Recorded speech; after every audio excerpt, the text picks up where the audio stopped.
That is. Okay, perfect.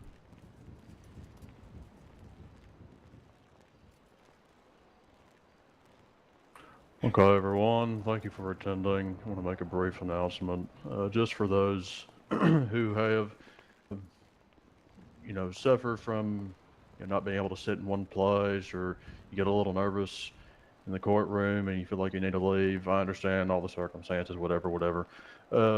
We will have Miss Sunny live streaming this event, so for any reason, if you need to leave, you can tune into her live stream. She does have a television camera, and the other useless news employee will um, also upload this after the fact. So Jeremy, are you in here? relay that to your friends, your families, boyfriends, girlfriends, cats, and dogs. They can all tune in when Miss Sunny starts the live stream on the Useless News platform. So You sure we'll it's let still her get active? it set up, and we'll start here as soon as she tells us she's good to go.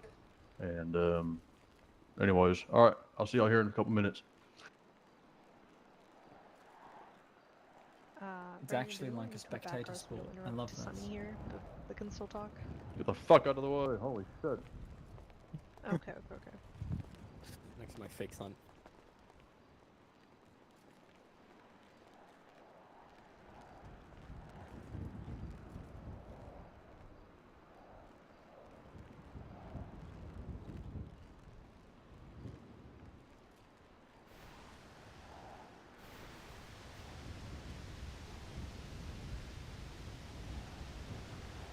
Hey.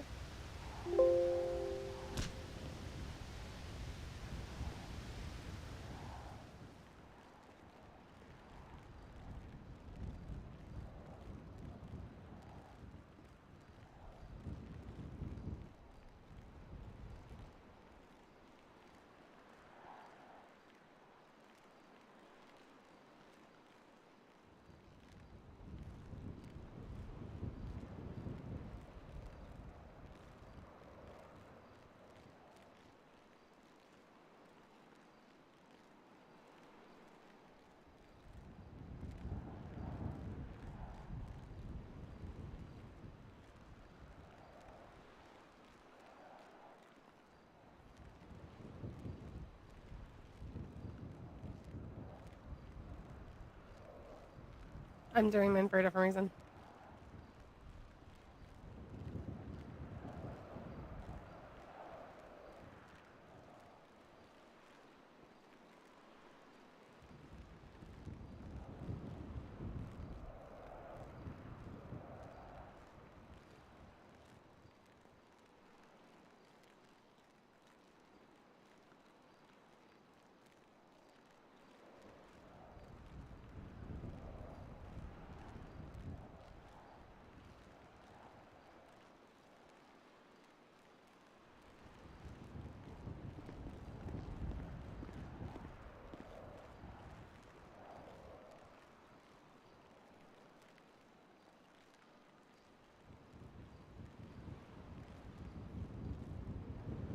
Yeah.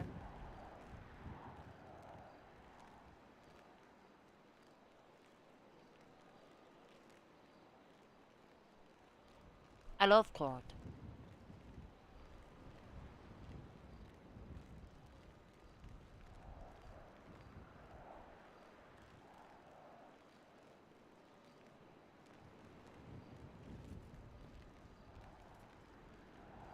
In the day or the stand I go, questioning all the way the defense they will object.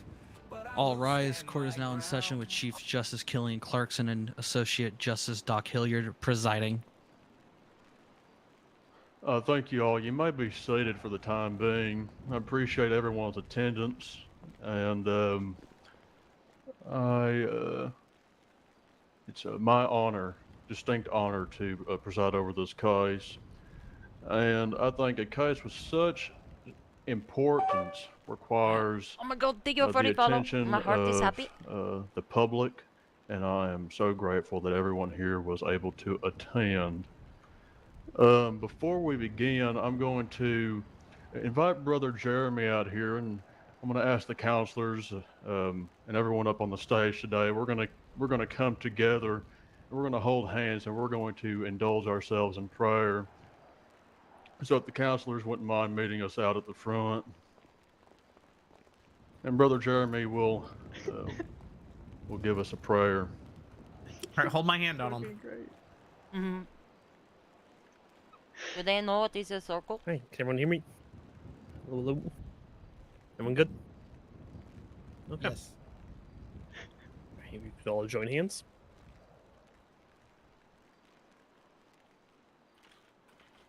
No way. All right. Dear Heavenly Father, we ask you humbly to look upon your servants here today in this courtroom of your beautiful creation. Amongst the scales of justice you watch on, for you have told us what to do. For those who preside over this occasion, in James chapter 2, judgment is without mercy, and for those who have shown no mercy. But for those who are merciful, mercy shall it be shown. It is in this fact that one so beautiful that the scales of justice are so unbiased. To look into the hearts of the individuals and for the evidence that is brought here today to be the decider. To observe today not only with your ears and your eyes, but also the very essence of who we are. To see one another as a person and to look upon them as that but an equal. And to go even further beyond that and to love one another as our Creator loves us. So when the judgment is read, we look into your hearts and we give the judgment that is so righteous in their name. As in Proverbs 21, when justice is done, it brings joy to the righteous, but terror to the evildoers. So let us hold that close and pray for all of those involved. Amen. Amen. Amen. Amen. And they will. Amen. Amen. Amen. Yeah, amen, Brother Derby. Mm-hmm. Brother Jeremy, isn't no mercy? We thank Brother Jeremy for his dedication in providing that prayer and bringing civility to this courtroom. It is my belief that the Lord and the court run parallel with each other. And without the court, you cannot have the Lord. And without the Lord, you cannot have the court. So with that, I will introduce the Chief Justice Clarkson, and he will provide everyone in attendance today with the court's rules. Good afternoon, everyone, gather round. In this court of law, let respect abound. We're here for justice, not a show. So let's keep the peace, just so you know. Turn off your phones, no pictures please. Keep your whispers soft, just like a breeze. Respect each other, that's the deal. In this courtroom, we keep it real. No hats, no shades, just come as you are. Don't cross the line, don't go too far. The well of the court ain't your place to be. You gotta ask permission if you wanna see me. Turn off your phones, no pictures please. Keep your whispers soft, just like a breeze. Respect each other, that's the deal. In this courtroom, we keep it real. No hats, no shades, just come as you are. Don't cross the line, don't go too far. The well of the court ain't your place to be. You gotta ask permission if you wanna see me. Disruptive acts, they won't be allowed. You'll find yourself removed from the crowd. So stay in line, don't break the conversations I'll unload. We're here for truth, we're here for right. So make your case with all your might. But if you stray, if you misbehave, this court's got rules and they ain't no slave. Turn off your phones, no pictures please. Keep your whispers soft, just like a breeze. Respect each other, that's the deal. In this courtroom, we keep it real. Now let's begin, let's hear the case. Present your arguments with style and grace. And remember the rules we've laid down here. In this court of law, let's keep it clear.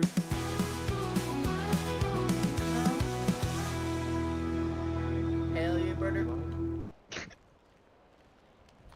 Well, I thank the chief for that. Very insightful, and it clearly relates to the people in this proceeding, the rules today. So, without further ado, I will have counsel identify themselves, and we'll start with the state. Mrs. Miss Gilgully, I guess it is. Let's start with you. Thank you. Assistant State Attorney Raven Gilgully, Department of Justice. Okay, are First you the chair. only Yep, chair present yeah, today? Only chair present. Okay. What about the defense? We'll start with the counsel, and then we'll move on to the defendants themselves. Your Honor, Matt Murdag on behalf of the defendant's second chair. Hagan on behalf of the defendant's third chair. Kenny Kettle. Kenny, you have to. Kenny Kettle. Your Honor, it's his first trial. Case. He's sitting first chair. Looking here, Mr. Murdoch, you said your second chair. I see here it's third. Oh, I might be third. I'm sorry. There's been a lot of numbers in this case, Your Honor. We reorganized the chairs a little bit. It's Kenny Kettle first chair, Matt Burdank second chair, and Donald Hagan third chair. Okay, very well. And what about the defendants? Let's hear them speak their names. They don't have chairs. There's not enough chairs in the courtroom for them, Your Honor. I apologize.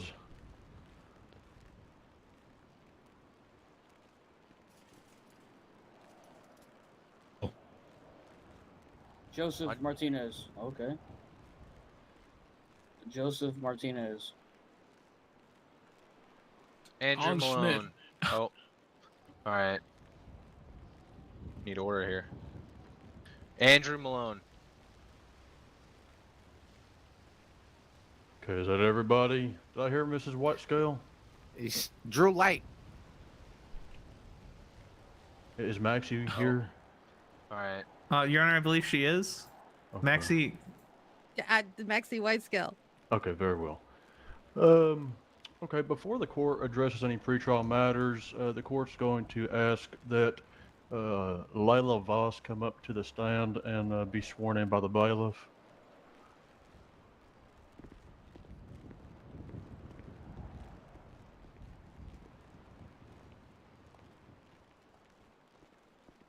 All right, just take a seat or raise your hand, whatever you want to do.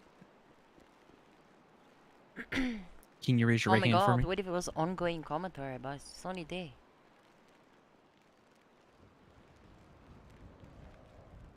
Sure. Alrighty, can And you would read? you like an oath or affirmation?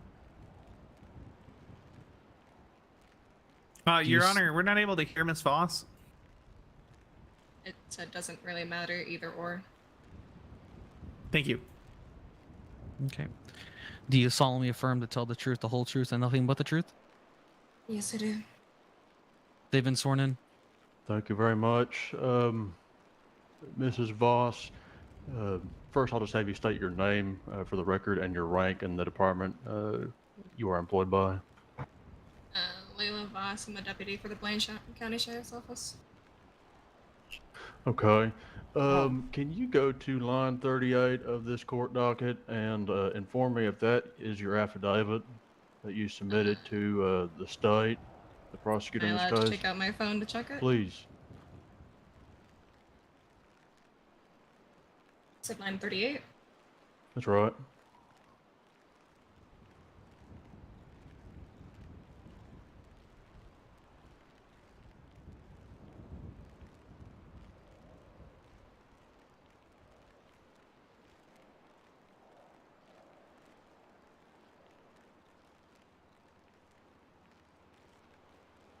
Yes, that would be my statement.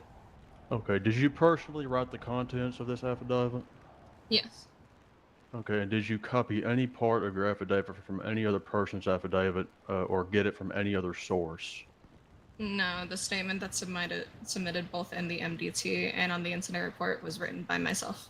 Okay. And are you aware of any other affiant who has submitted a similar or identical affidavit?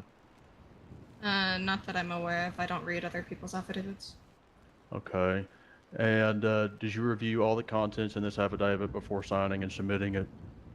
Yes, because this is the exact statement that is on the MDT that it was written by myself. Okay.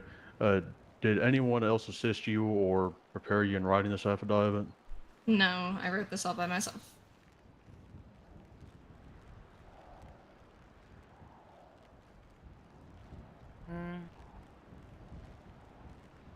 Okay. And is the content of the affidavit still accurate and truthful that you know of today? Yes. Okay. And so you would not be aware, is what you're saying, that Keith Clapp has an identical affidavit as well? No. I didn't look over who all submitted affidavits for this trial. Okay. Did you provide Keith Clapp any contents of this affidavit personally?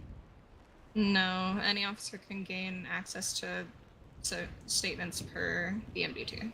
Oh, I understand that. I'm asking you, did you provide him No, I didn't. anything from this affidavit? Okay. Oh, I'm just going to make it known to both counsel that the affidavit submitted by Deputy Voss and the affidavit submitted by Keith Clapp bear the exact same subscription, and so that was the reason for propounding those questions. So I appreciate your testimony today, and I will learn more from Officer Clapp in the future because this is troubling. We cannot have officers copying and pasting or taking other affidavits and submitting it as their own. That's not appropriate. So you are free to leave. I do not know if you're under subpoena. I don't think you are, but you can stay here if you would like, and you can step down. Thank you. Thank you. Okay, we're going to address pretrial motions, beginning with the state. Counselor Gilgully, it's going to give me a while to get to be comfortable with saying Gilgully. I'm used to calling you Teal. So, No, it's Counselor okay. Gilgully, I understand you have a pretrial motion or maybe a couple to make. So Yeah, let's hear it. I have a few. The state would request for Deputy Keith Clapp's affidavit to be dismissed from this case due to the fact that he's not here today to swear that he didn't copy Deputy Voss's. Okay. Does the defense have a response to the state's motion? Yes, Your Honor. We would request it not be dismissed. Clearly, the state is trying to cover up an incident of their officer copying off another person's work. We don't think that's acceptable, and it was submitted into evidence by them, and it was accepted into evidence. And further to that, Your Honor, we think that it demonstrates the integrity of the evidence and the case overall. We think the court should be permitted to consider this as part of the record, which is why the evidence should not necessarily be stricken, but that the lack of reliability, as Your Honor has pointed out, should be considered as part of the larger picture of this case.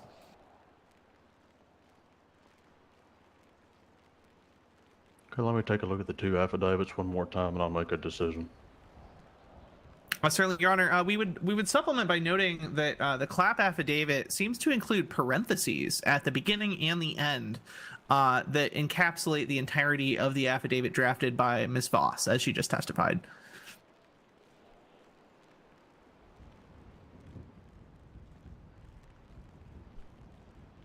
Okay, so the state's motion is denied. The affidavit will remain part of the record. Not that any additional evidentiary value is gained from either affidavit, but more so to address this issue in the future with Deputy Clapp, and the court will certainly speak to him at a later date, and we'll have both counsel present since that will still be part of the record. Is there another motion meant to be made by the state? Yes, Your Honor. One of the state's witnesses and also a chair for the case, Officer Joseph Lombardi, is unfortunately unavailable. So we request that he be released from obviously his subpoena because he's not available to be here. I'm sorry, you stated he was a chair for the case? He was going to be a special prosecutional, yes, because it's just me. Okay. Was any reason provided by Officer Lombardi? He just said that he had an out of state emergency that he had to deal with. Okay. Please hold while I check the his availability. He registered on the straw poll. If the defense has anything to add, I'd be willing to hear it. Your Honor, go ahead. We would just request that his affidavit also be dismissed, as I believe he did submit one. Just on the grounds that simply we were prepared to question him on that affidavit at trial, and we were not given the opportunity to depose him as well.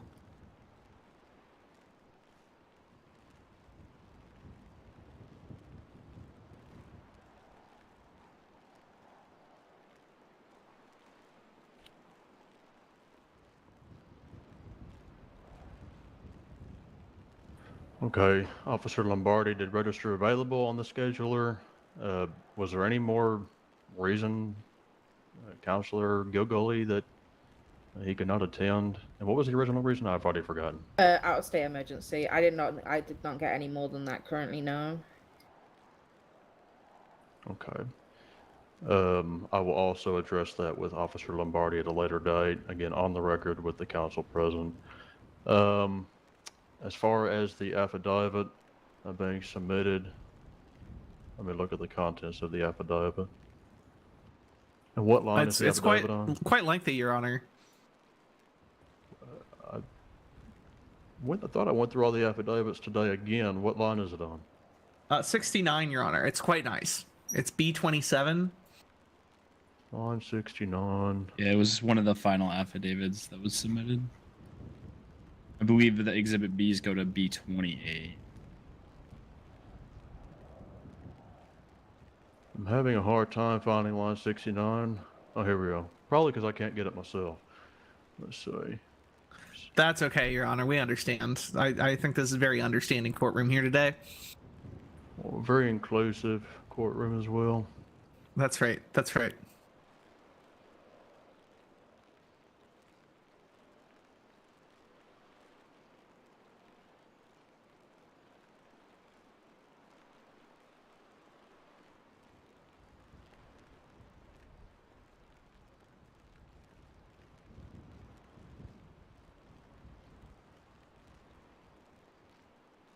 Ah, use the courtroom. Nothing is happening. I was looking at the docket for the affidavit, bro. Do you not want to see the affidavit? I'll leave it on there. I was going to pull up the evidence when it was considered. But if you don't want... and the defense's motion to just see it. To have the affidavit stricken from the evidence is denied. I will take note that your ability to cross-examine the witness no longer exists because the witness is not here. But we have about 3,700 affidavits from 3,700 other witnesses. So I'll just keep that in mind. Is there any other Your Honor, motion is there means by which we would be able to introduce potential questions about that affidavit if we wanted to? If you have anything that indicates towards the contrary of what he's propounded in his affidavit, certainly. Would we just sort of make that argument during our case in chief if we wish to do so? Is that how you'd like to proceed? Sure. Okay. All right. Thank you. Oh. Counselor Gogoli, anything? No further motions, no, Your Honor. I'll look at it myself. Okay. So with all that addressed, we'll go to any pretrial motions for the defense. Yes, Your Honor. We would just like to do a roll call of all subpoenaed witnesses, just to verify who is actually present and who is not. Okay. It's my understanding, and I'll let counsel, I'll go slowly here just to confirm with counsel. I have a list of all the subpoenaed witnesses, and you will just need to confirm. Daniel Petrone, Athena Pierce, EO Black, Low Black. I'm sorry, I don't know. Joseph Lombardi, Julie Lee, Malva Greer, Barry Hill, Gabriella Kennedy. That sounds about right. Correct, Your Honor. If we could just do a roll call of those witnesses. Okay. I'm going to call your name. If you do hear your name, say I, as in AYE, very formal. Daniel Patron. Aye. Athena Pierce. Again, I apologize. Low Black. But here. Oh, Io. Gotcha. Joseph Lombardi. Hello. No. Okay. Julie Lee. In front of you. Malva Greer. Malva Greer. No. Why didn't I hear Barry the other? Hill. Aye. And Gabriella Kennedy. Gabriella Kennedy, no. Okay, there you go, the defense. Yes, Your Honor. Any of the officers not present under subpoena that was requested by the defense, we just request that they be held in contempt of court as well as obstruction of justice. Okay, I will take that under advisement, and I would rather address that at the end when we have everything in order. That's fair. That's fine, Your Honor. Just wanted to make note of it. Certainly. Anything else?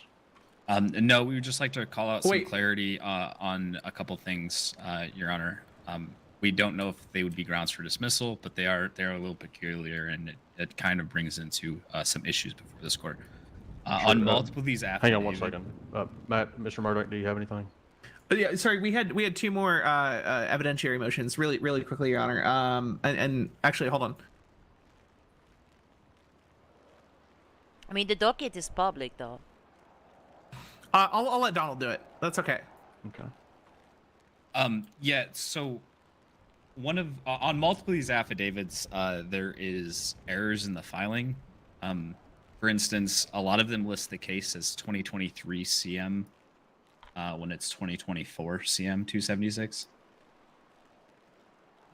Keith Clapp's affidavit actually lists the name of the individual as J. Doe, which is also very, very strange. Okay, can you cite all the affidavits where there are discrepancies? I can go through and grab them all if you want, but I can give you a couple right now. Barry Hill would be one of them. Barry Hill's affidavit states file number of 2023 CM 276.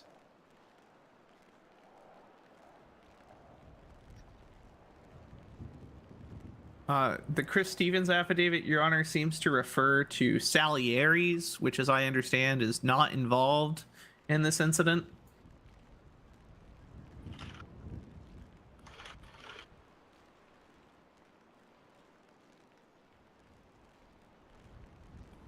Okay, are there any other examples? We can go through and get you a finalized list before the end of the court, Your Honor. Okay. I'll address this motion here in a couple minutes. Do y'all have any other motions for the court to consider? That is it at this time, Your Honor. Okay.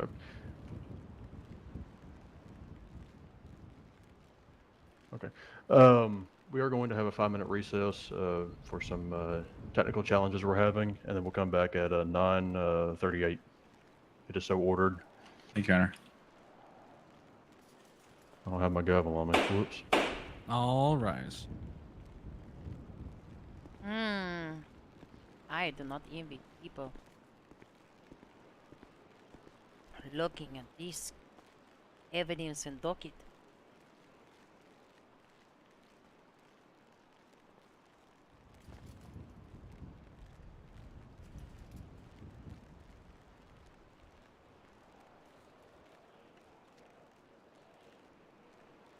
I wish that they were consistently named.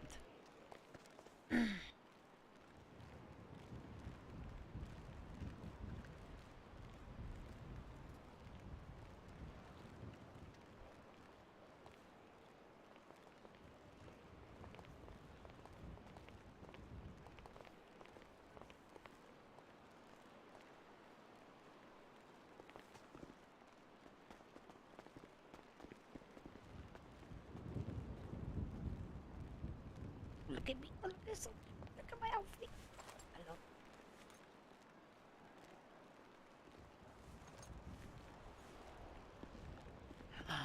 Hmm.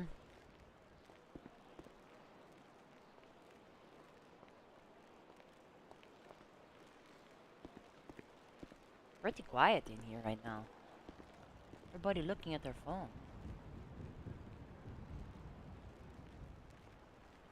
Dashing through the court with a case to win the day. Or the stand I go, questioning all the way. The defense they will object, but I will stand my ground. I'll prove defendant's guilt with evidence abound. Oh, jingle bells, justice swells, let's put crooks away. Oh, what fun it is to fight crime in court today.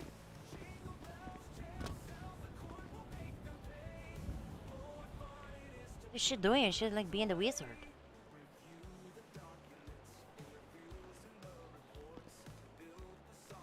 Prison said they're all on the grass over there having a blast.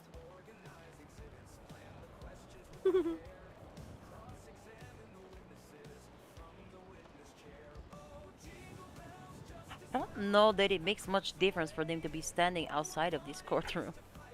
They might as well be in. Ah.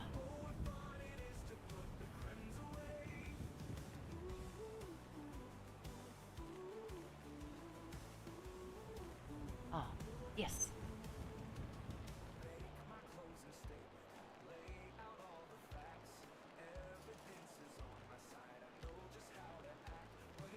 Let's fix this.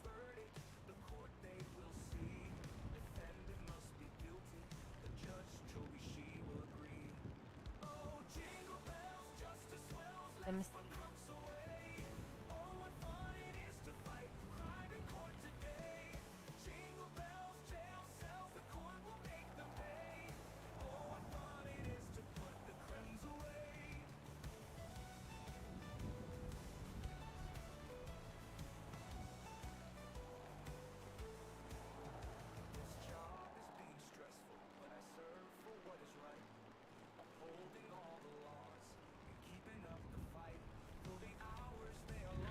All rise. Court is now back in session.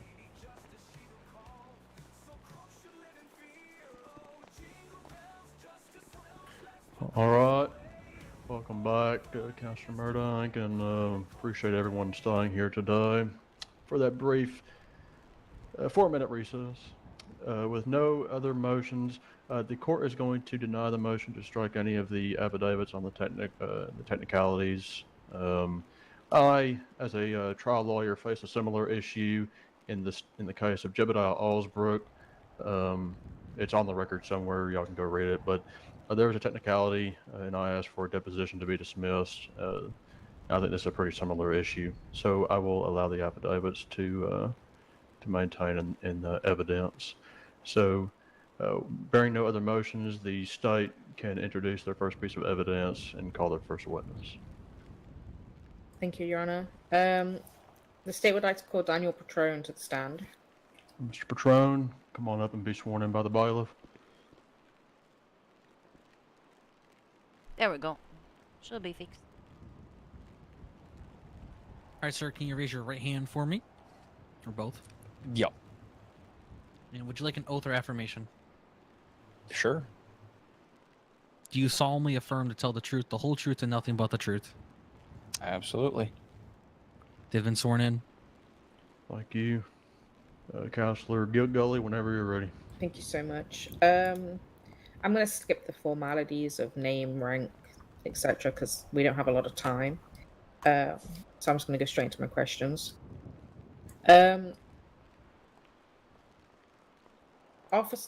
Deputy Petrone. Let me think how to word this. Could you talk me through the events that led us here to the original indictment, please? From the beginning? From where you come into play. Okay.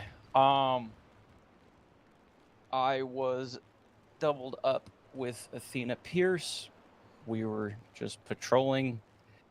We were stopped at an intersection near the benefactor. Cannot recall which street, unfortunately. There was a vehicle that sped by at high rates of speed. They drove up the hill towards the Mirage. When we passed the Mirage, I saw 4 individuals outside of the Mirage in the Revolter, and I saw 2 of them have Class 2 weaponry in their hands. So I called it over on radio, getting other units aware that there's probably going to be a Mirage that's about to go down. There's people with guns outside of it. They have hostages.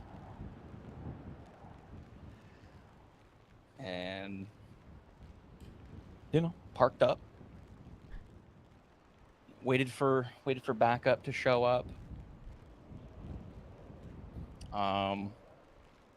Backup did show up, of course. There was some general banter back and forth in between myself, other officers, and the individuals in question.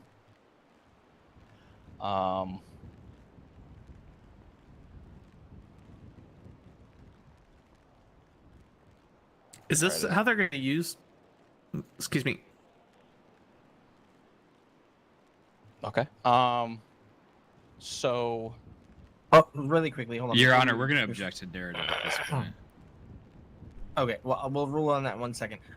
Something that we completely crossed our minds because of all the motions. Are we waiving opening statements? The defense is prepared to waive opening to save time, Your Honor. Yeah, the state's prepared to waive as well. Okay, perfect. The other thing I want to bring up is time limits. So this case will be timed. You have 2 hours, an hour per side to present your case. Okay. Okay. There were no requests for extensions, so we will adhere to the strict 2-hour time limit. Justice Hillard, if you want to rule on the objection. Okay, the objection for narrative is sustained if the state can just ask questions and have the witness answer them. Yeah, that's and preferably Deputy Patron in a more efficient manner, please. We have an hour to work with on both sides. Yes, sir. Okay, Deputy Patron. How many individuals were on the scene for the initial Mirage? 4. Okay. Can you describe these individuals to the best of your knowledge? A lot of blacked out clothing.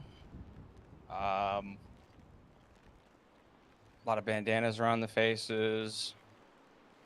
One of them had a black and red tie-dye bandana, hoodies pulled up over their heads, backpacks, bandanas hanging out their back pockets. Okay. Were there any identifying features that you noticed?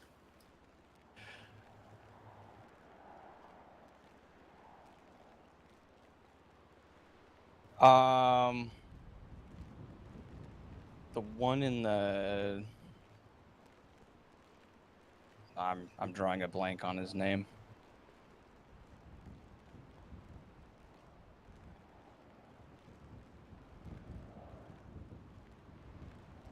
Would you like me to... I'm trying to remember. He had his hair. I'm drawing a blank on his name, though. Unfortunately, I apologize. No, it's okay.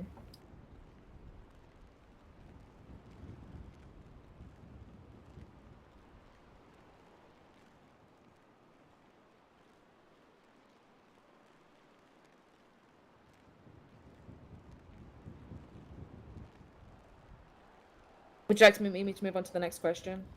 Sure. Okay. Were any negotiations made for these hostages? Yes. Okay. Do you recall what they were? Safe passage, no spike strips, no Air 1. Okay. And what happened after the hostages were exchanged? After the hostages were exchanged, they entered their vehicle and the pursuit began. Pursuit lasted 10 minutes at most. And then they drove their vehicle to the front of the Venetian. Go ahead. I was going to say, could you describe the vehicle they were in? Dark-colored Revolter. It was the sun had gone down, so it was a dark color. Okay, did you get a license plate for the Revolter at all? That would be in the report. I don't have that off the top of my head. Okay. I believe it belonged to a Joseph Martinez, the RO.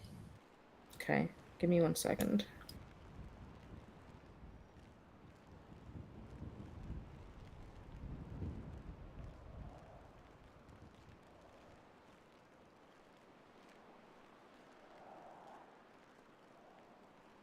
The state would like to submit into evidence exhibit 8.6.0 to 8.6.3. Your Honor, we'd like the line number for that.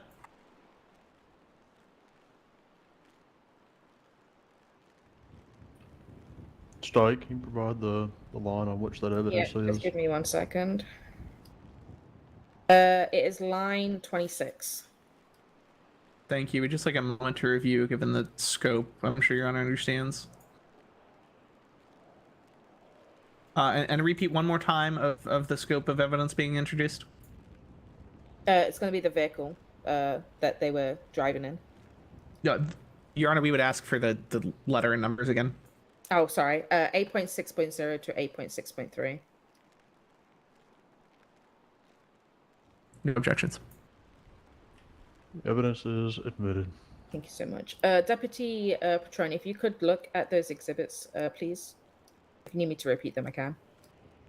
Okay. I'm gonna pull out my phone for that. And they're not going to have enough time to argue this case.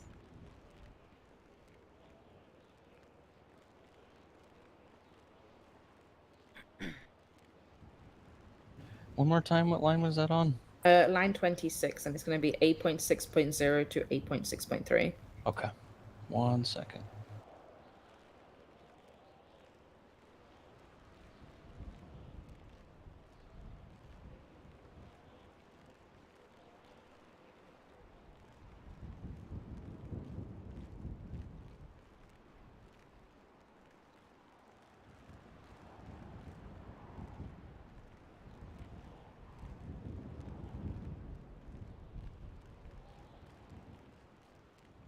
Okay, I have them. Okay, perfect. Was this the vehicle that they were fleeing in?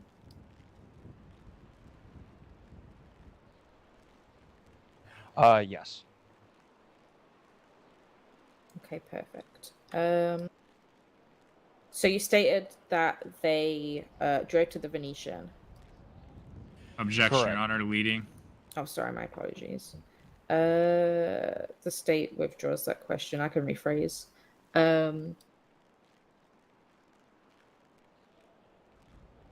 What occurred once they arrived at the front of the Venetian?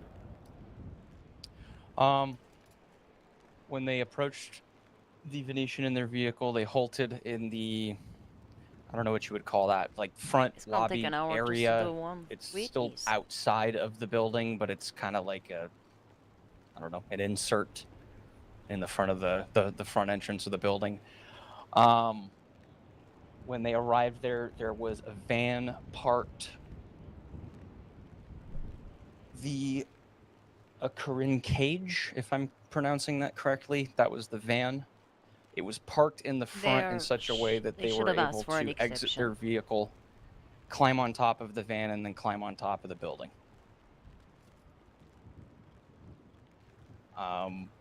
Once they began to climb on top of the building, officers exited their vehicles to pursue a foot chase.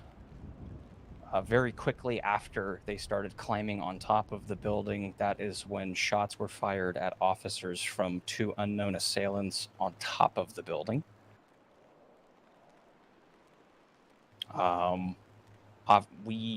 Everybody backed up because, you know, we don't want to get shot. So we backed up, established a perimeter. They were successfully able to get on top of the rooftop of the Venetian.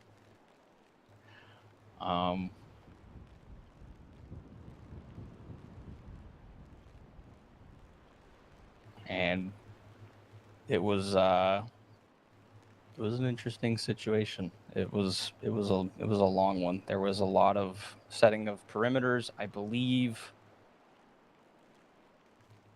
if I'm not mistaken, Serenity went down very quickly into the shootout. She was very close to the vehicle, or not the vehicle, the building, the Venetian. The remaining 5 of us set up a perimeter and exchanged shots with the suspects on top of the rooftop.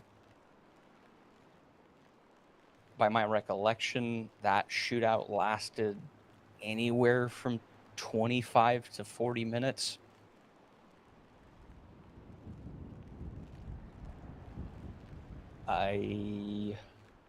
That is when, after 25 to 40 minutes, Jay Lamb called over radio for an all call, and we had everybody show up. Everybody got set up and ready to go for a push, try to bring order to the chaos that was unfolding. Once the order for push was given, everybody went.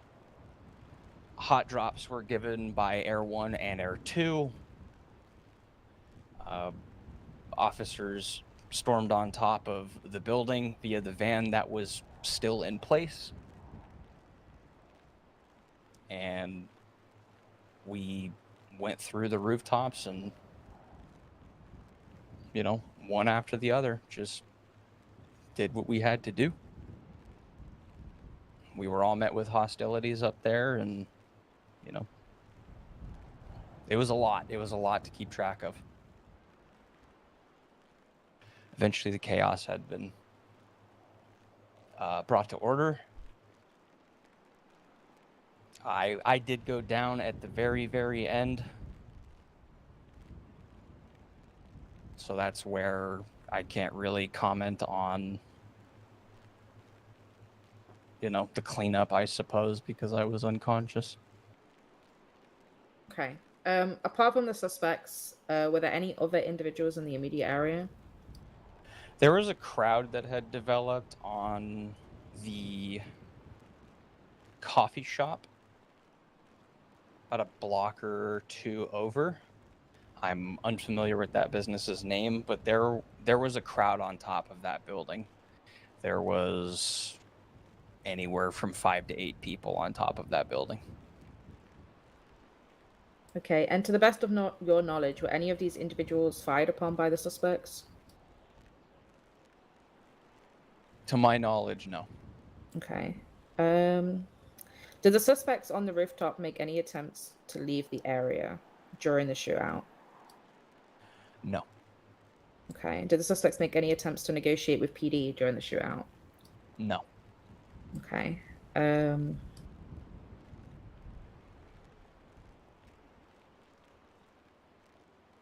don't believe I think that's all the questions I have currently.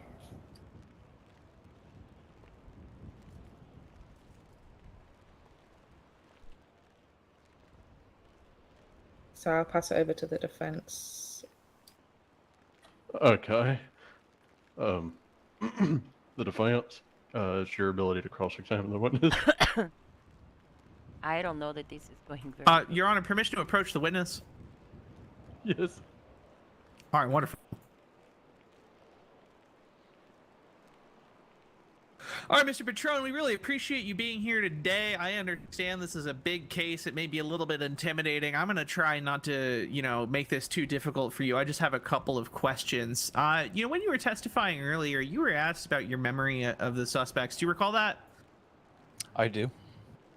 I believe your testimony, I'm going to quote you as accurately as I possibly can here, was that you remembered, quote, his hair, end quote. Is that all you can remember about any of the suspects at the time? Considering the fact that this happened almost 3 weeks ago. Yes or no is good.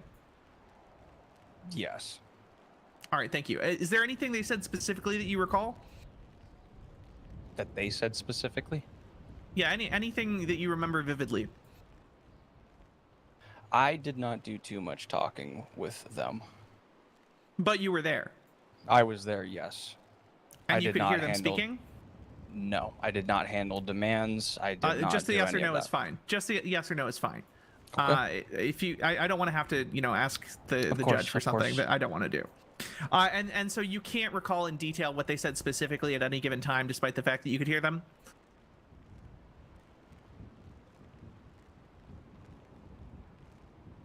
I couldn't recall because I couldn't hear them. Excuse me? No. Despite the fact that you could hear them, you don't recall anything that they said with specific detail? Is that right? I couldn't hear them. I'm sorry. I thought your testimony was that you could hear them, that you were standing next to them. That is that not true?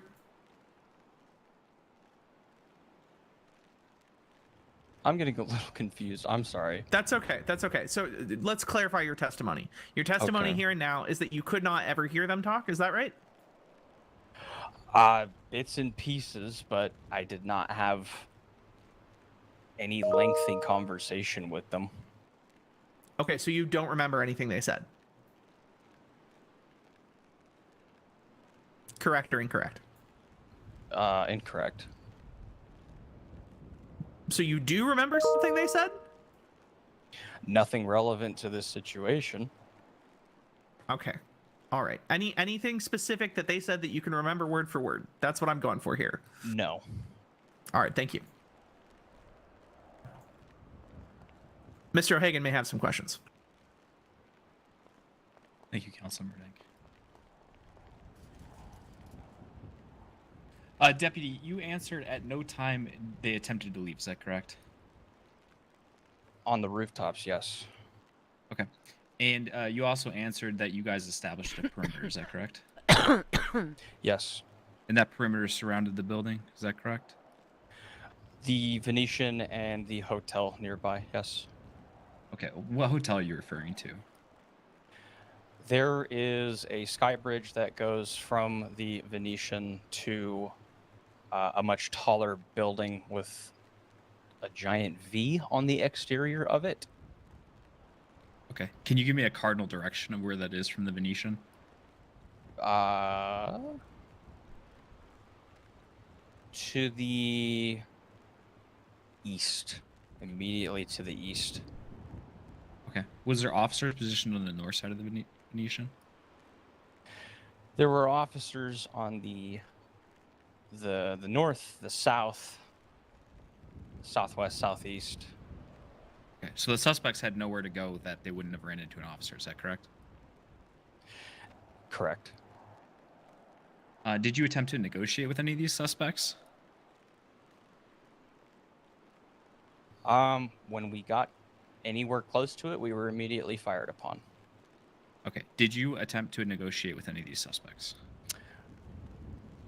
I did not know. Okay. Did anyone else attempt to negotiate with any of these suspects that you're aware of? To my knowledge, no. Okay.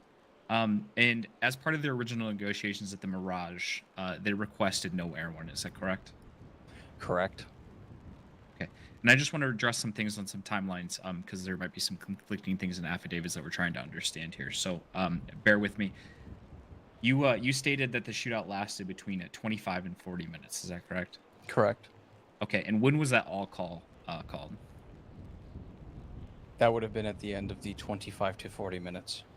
Okay, so at the very end of the shootout is when the all call was called? We're going to pause the Correct. questioning here. We're just going to make sure that both the witness and the counselor are shouting, please. Yes, I am, Your Honor. I am also shouting, Your Honor. Okay. Anyone back there having trouble hearing Mr. O'Hagan? No? No? Okay. All right, you can continue. Okay. So I'm just gonna re-ask my question just so we can get it. The all call happened at the end of the shootout. Is that correct? Correct. How long after the all call was called were the suspects due? After the all call, there was some time for prep. How long would you say that time for prep was? I'd say at the most anywhere between 5 to 10 minutes. Okay. Have you looked at any of the affidavits from any of the other officers in preparation for this case? No. Okay. Have you looked at any statements from any other officers in preparation from this case, including those made on the MDT? Only the ones that are on the MDT. Okay. Are you aware if Ryan Cooper's statement is on the MDT? May I double check? Yes, you may. You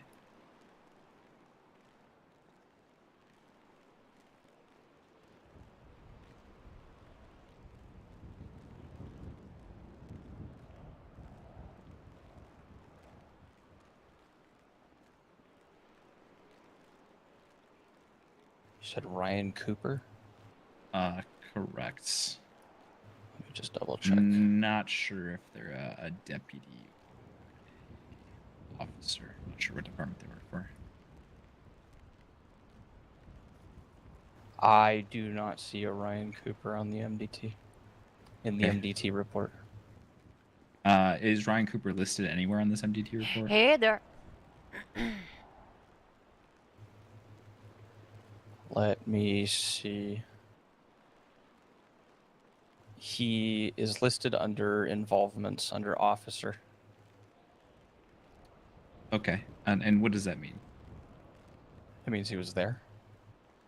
Okay. In what capacity was he there? Does that show what his involvement was directly, or that just he was present? It shows that he was present. I'm not sure what he did, unless he specifically outlines that either in his notes or in a statement. I'm not really sure what he did besides just being present. Okay. I'm gonna grab you a line here real quick on the docket, just so you, unless you are already aware of where his affidavit is at. Negative. Okay. Do you have Maybe line access to the 31? docket to pull it up? I can. What did he Okay. say? Line It's 31? docket posting line 31. It is on page 2. 31. Got it. Do you mind pulling up that affidavit for me?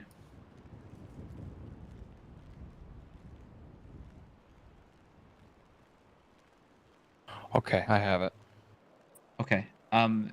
If you skim through, do you see where it starts off with "I drove to MRPD and boarded a helicopter"? Yes. Okay. Do you mind just reading that entire sentence for me?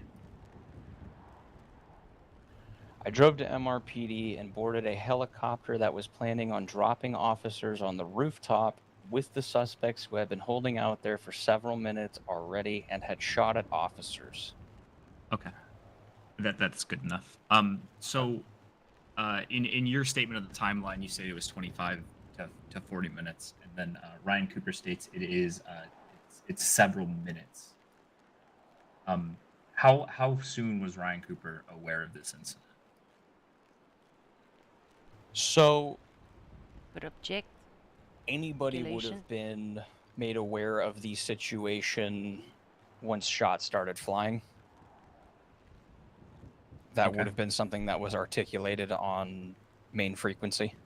Okay. Would you state that 124 CM to Ryan 7C. Cooper's several minutes, that the shootout was lasting for several minutes, kind of contradicts your testimony you gave today of 25 to 40 minutes? On the surface level, yeah. Okay. I'm just trying to figure out what's correct, right? Like, I'm trying to figure out what the actual timeline is. Of course, of course. Okay. What other officers were present at the very start of this incident? This would have been myself, Athena, Lamb, Serenity, Phoenix is his name, I'm pretty sure. Okay, and is that Jay or Jack for Lamb? Jay. Jay. Okay. And they would have all been present when the first shot rang out. Is that correct? Correct. Okay. So at what point during all of this did Air One actually land in the roof and drop the officers? You got to give a time frame from the original shots fired. From the original shots fired, this would have been after my original timeline, 25 to 40 minutes. When the all call came through, that's when the what has been deemed hot drops started to occur. Okay. Do you mind explaining to the courts what a hot drop is? Hot drop is a maneuver that Air One makes. They load their back seats up with officers. They fly in. They land almost in the middle of a situation. They dump off everybody that's riding passenger as quickly as they can. Everybody pulls their weapons and they just go. Okay. Is the goal of this to hit the suspects on the roof by surprise? Yes. Okay. No further questions this time, Your Honor.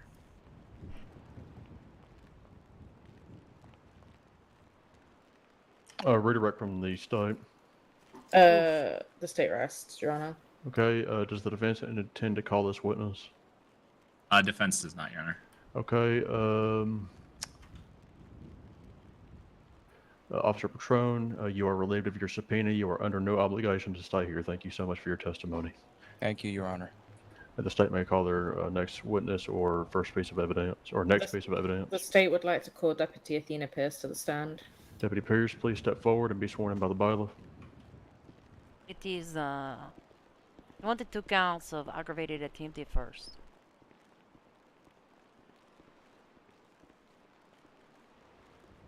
All right. Could you raise your right hand or Didn't both even hands, ask you whatever if you he need got to shot. do? And would you like an oath or affirmation? Affirmation. Okay. Do you solemnly affirm to tell the truth, the whole truth, and nothing but the truth? I do. She's been sworn in, Your Honors. Thank you. It's the state's witness. Thank you so much, Your Honor. Deputy Pierce, were you involved with a Mirage robbery that occurred on September 6th, 2024, involving the defendants? Yes, I was. Okay. How many individuals were on scene for this Mirage robbery? There were 2 hostages and 4 suspects. Okay. Could you describe the suspects for me, to the best of your knowledge? One of the suspects had on a black fisherman hat with the black and red bandana hanging from his pocket. There was another one that had bright pink hair, and then he also had a black and red handkerchief on him as well, on his face and on his pants. There was an individual in the car. I couldn't see what he was wearing, but I saw the black and red handkerchief on his face. And then there was another individual who had the black and red mask on his face, and I believe it was like a reddish brown hair. Okay, thank you. Did these individuals make any negotiations for the hostages? I went up initially first to begin negotiations, but they wouldn't respond to me. Lamb then took over negotiations. Okay.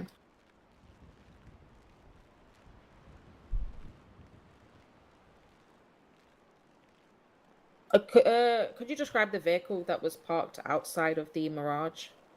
It was a black 4-door vehicle. Okay. Do you know a make and model? Do you know a make and model at all? I believe it was. I don't. Actually, I don't. Okay. I am not a car person. No, it's okay. If you could go to line 26, exhibit 8.6.0 to 8.6.3. Yes. If you look at 8.6.0, was this the vehicle that you saw outside the Mirage? Yes, it has the same lines. Okay. Were you involved in the pursuit of this vehicle? Yes, ma'am. Okay, and how long did this pursuit last? I'd say I max about 10 minutes. Okay. It was rather quick. What ended this pursuit? They let us around for a bit, and then they stopped their car outside the Venetian, where there was another vehicle staged in like the little courtyard. And they exited their vehicles, and then they climbed up on top of that car to reach the roof in order to pull themselves up. Okay. Could you describe that vehicle that was parked there? It was green and looked very similarly to like a surfer van. Okay. And if you could look at Exhibit 8.6.2 on line 26.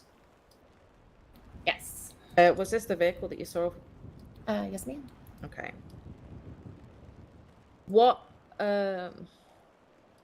did you witness when the suspects arrived at the Venetian? When they arrived at the Venetian, they got out of the car and they started to climb on top of the green one to get to the roof of the Venetian. We believed a foot pursuit was going to happen, so we jumped out of our vehicles once we stopped, and almost immediately we started getting fired upon. Which then, at that time, I went for cover, but I was told to get back into the vehicle, and so we got back into the vehicle and we pulled further away to get out of range. Where did you receive these shots fired from? It actually came from on top of the Venetian, from straight ahead of us, not to the left where they actually jumped up onto the roof. So it seemed to be coming from two individuals on the roof in front. Okay.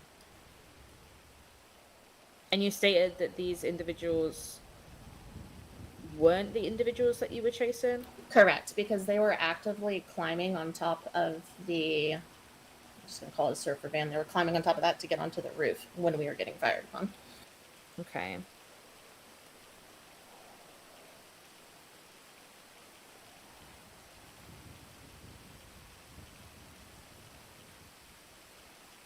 And how long would you say this shooting lasted? I believe it lasted about 30 minutes to an hour. Okay. At what point during this shooting was the all call made? I would say at least a minimum 45 minutes. And then when there was no progress being made, the all call was made. Okay, who made the all call? Lamb. Okay. Jack or Jay? Jay. Okay. Apart from the suspects, were there any other individuals in the immediate area? Yes, there was quite a crowd of individuals watching. Okay. Were any of these individuals, to the best of your knowledge, fired upon? Not from us. I don't know if the others fired. Okay. Did the suspects on the rooftop make any attempts to leave the area during the shootout? Not to my recollection. Okay. Did they make any attempts to negotiate? No. Okay.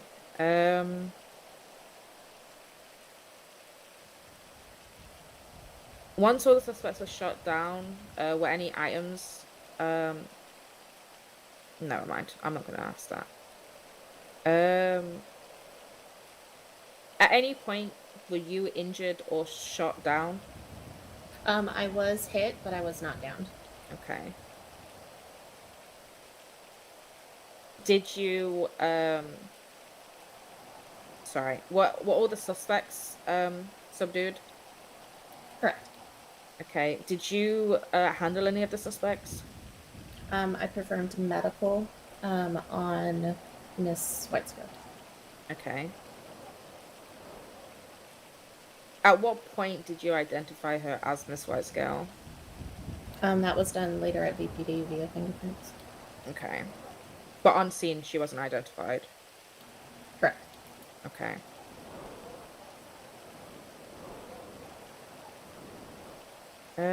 No further questions from the state? Cross-examination from the defense.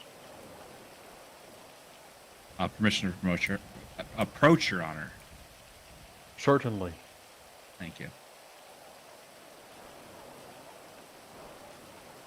Deputy, just got a few questions for you here. Just some follow-up questions based off what Counselor Gilgully asked you. Did you guys have officers on all sides of the Venetian? To my recollection, yes. Okay.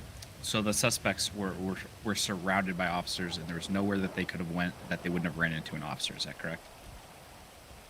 The only direction that was only partially covered would be the west. Okay. Can you explain what you mean by partially covered? So where the buildings are located to provide cover to keep an eye on the Venetian and the V Hotel, you wouldn't be able to see the west side because of that building. Okay. And is that building directly to the west of the Venetian? No, from where the cops were taking cover. Okay, so were the cops taking cover to the northwest, to the southwest? Where were they taking cover at? For the ones that I could see, they were like a southwest corner, but they wouldn't be able to see full west, if that makes sense. And then Deputy Patron and I, we toggled from south to east. We kept going back and forth. Okay. And you never attempted to negotiate with the suspects, is that correct? I attempted in the very beginning. Yeah, at just the yes or Mirage. no. Is you? Yes, at the Mirage. Thank you. Did you attempt to negotiate with the suspects when they were on top of the Venetian? No. And did you identify her via fingerprints at the station? I did not. Okay. Do you know what officer did? At the top of my head, I do not. Okay. So when you stated earlier they were identified via fingerprints, how did you obtain that information? The information was put into our MTT by the officer that did it. Okay. So you referred to the MDT and used information provided there, but had no knowledge of your own of the obtaining of that information. Is that correct? Correct. Okay. The vehicle, the black Revolter in question. Are you familiar with this vehicle? Yes, I took some pictures of it. Okay. Did you process the vehicle at the end of the scene? I did not. Okay. Do you know who processed the vehicle at the end of the scene? I believe it was Miss Kennedy. Okay. Are you aware if the vehicle was tested for functionality at any point? I am not aware. Okay. So, the best of your knowledge, the vehicle could have either been functioning or not functioning. Is that correct? At the end, when it parked? Correct. Well, I know it was functioning because it got there. Okay. But was it still continuing to function? From my recollection, yes, it was not smoking, and there didn't seem to be much damage to the vehicle. Okay. So, you tested it? No, I'm saying that's what I observed. Okay. So, just based off observation alone, without any testing of the vehicle, you're ruling that the vehicle is functional. Is that correct? That would be my best guess. So, guess? I just need factual answers, please. It seemed to be working just fine when they parked it. Okay. All right. No further questions, Your Honor. Frederick? The state rests with this witness. Okay. Does anyone intend to call the witness again? The state Defense does is not, Your Honor. Okay. Deputy Pierce, you are relieved of your subpoena. You are not under any obligation to stay here. Thank you for your testimony. Thank you. The state may call their next witness or introduce the next piece of evidence. The state would like to call Ranger Io Black to the stand. Ranger Black, please step forward and be sworn in by the bailiff.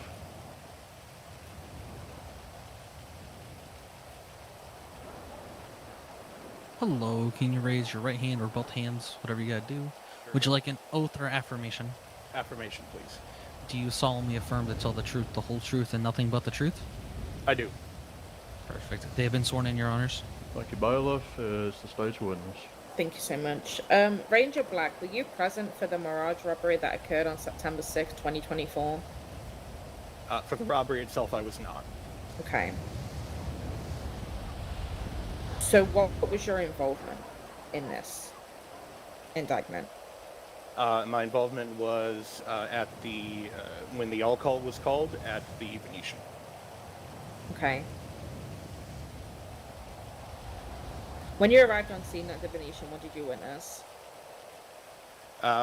Initially, witnessed a bunch of officers and other rangers staging, prepared to go in when the call was made to go in. Initially saw the van that had been staged up to allow for access to the roof, and entered in from that point once the call was made to enter into the situation. Okay.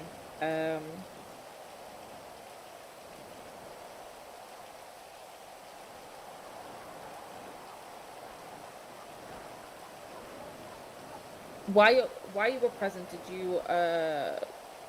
you witness the suspects make any attempts to leave? No, ma'am, I did not. Okay. Did you witness them attempt to negotiate? No, I did not. Okay.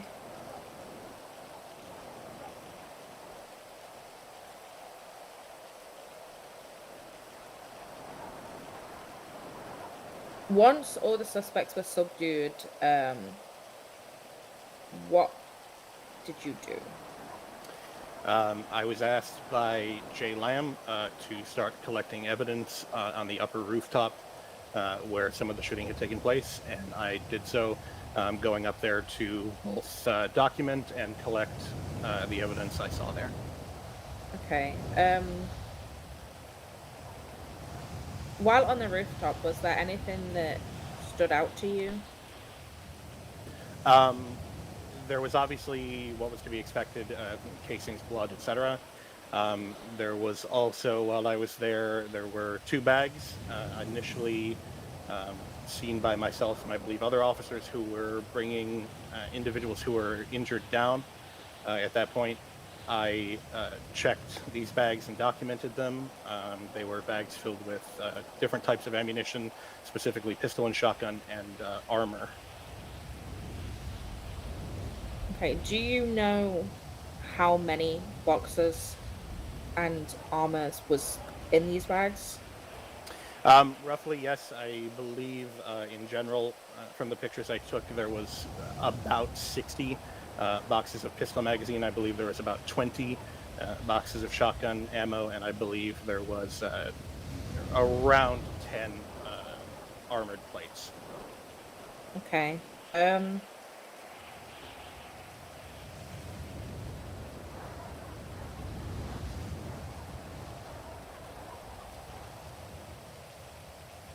To the best of your knowledge, do you know if all the suspects were GSR tested? Not from personally witnessing it, but from what I understand about the other officers' actions, yes. Okay. Did you search any of the suspects? I did not. Okay.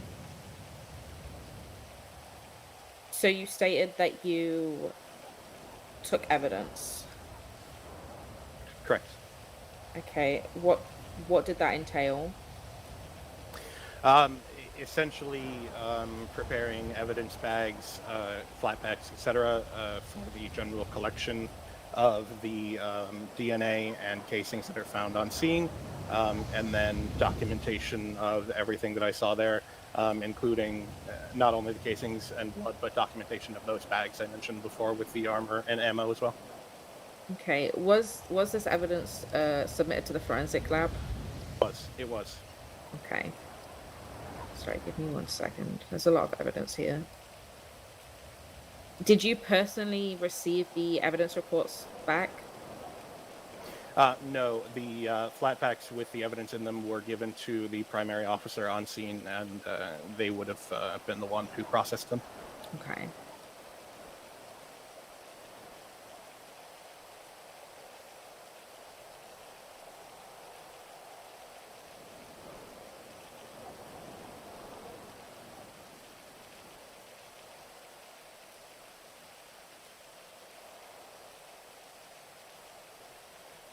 I believe that's all the questions the state has at this time, Your Honor.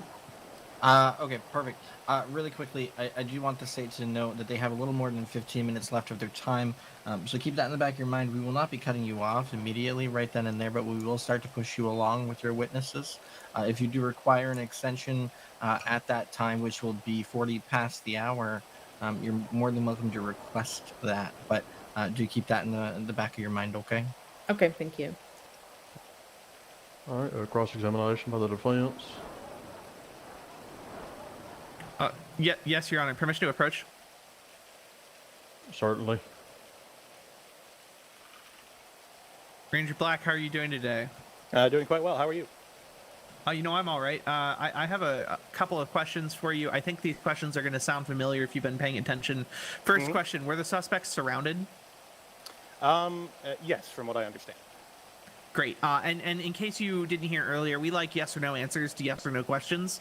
I will prompt you for a longer answer if I need one. Is that okay with you? Understood. Outstanding. Was there anywhere they could flee where they would not have run into officers? No. At any time, did you see the suspects opening the bags on the roof? No. Did you make any efforts to negotiate with the suspects? Nope. Are you aware of any officer who made any efforts to negotiate with the suspects? I am not. Did you talk to the suspects at all? I did not. Did you hear the suspects say anything? I did not. Do you have any knowledge whatsoever about the suspects targeting you? You're referencing me specifically? Yes. No. Did you feel targeted?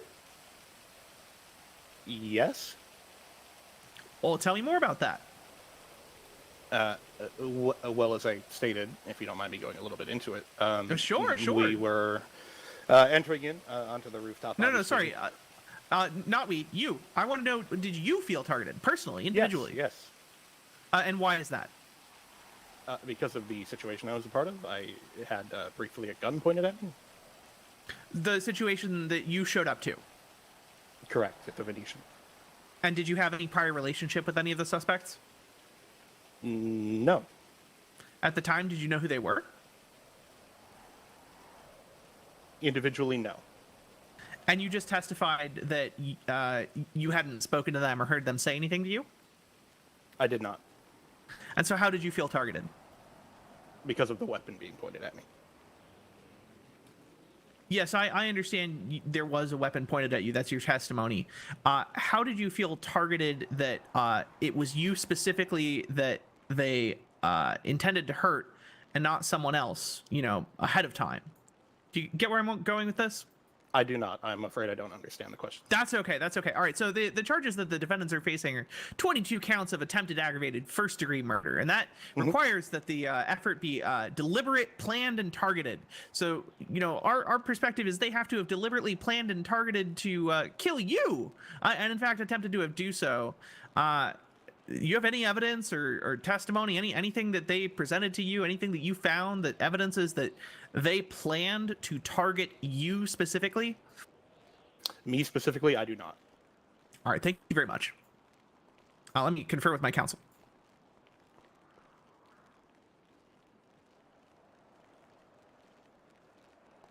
Nothing further at this time, Your Honor. Very well. Redirect. You have thank you 12 so much. minutes left. Yeah, thank you so much, Your Honor.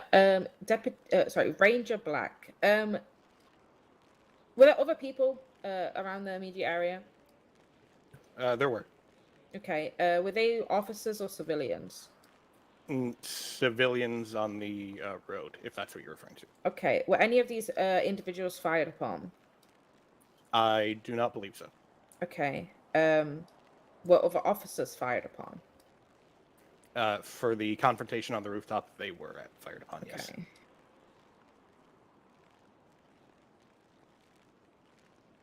So, every victim was an officer? As far as I'm aware, that's correct. Okay. No further questions from the state, Your Honor. Recross from the defense. No, Your Honor. Very well. Does any witness intend to recall the Ranger? No. No, Your Honor. Okay, Ranger Black, you are relieved of your subpoena. You are under no obligation to stay here. Thank you for your testimony. Thank you, Your Honor. The state may call their next witness or introduce their next piece of evidence. The state has no further witnesses, but we want to call out evidence. All the evidence on line 26, aside from the ones that Your Honor had objected to. Sorry, the defense had objected to. So that would be 8.3.1, 8.8.0, 8.3.2, and 8.8.1. All right, let's start back with 8.3.1. What other evidence did they object to? 8.8.0 and 8.3.2 and 8.8.1. 8.1.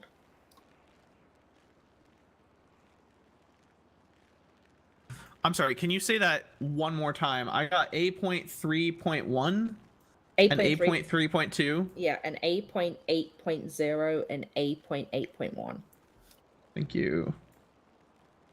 Yeah, those objections do stand, Your Honor. The contents are not established as relevant in this case. And specifically, Your Honor, we would add that there was testimony from the witnesses that none of the defendants were seen opening these bags. Okay, are there any other objections to any other exhibits on line 26? You literally didn't ask this. I understand. One moment, Your Honor. Whether the motions on the docket. Certainly. It is quite lengthy. So I'm just doing one more scan through, Your Honor.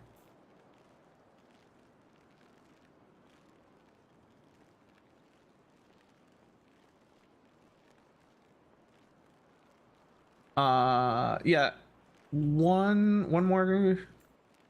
I would object to. Actually, let me make sure I understand. Can we get explanation as to Exhibit 8.9.11?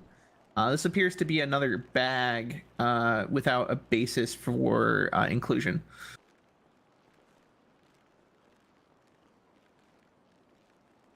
State. The state's fine with that being removed too. If it's, Well, actually,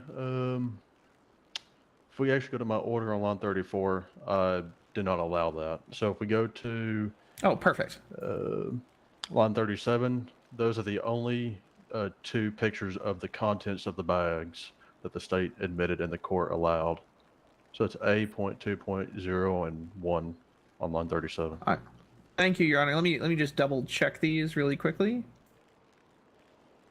Yeah, so for the same reasons that we had discussed previously, we believe that these exhibits should not be entered. There hasn't been foundation to establish the contents of these exhibits in the testimony, and we specifically cross-examined the witnesses, and they testified in each case that they did not see the defendants, utilizing these bags. We believe that there has been no connection of probable cause related to these contents, and I understand they're not being charged for them either. Is there? I'll allow the state to proffer a rebuttal to that. just give me 1 second, Your Honor.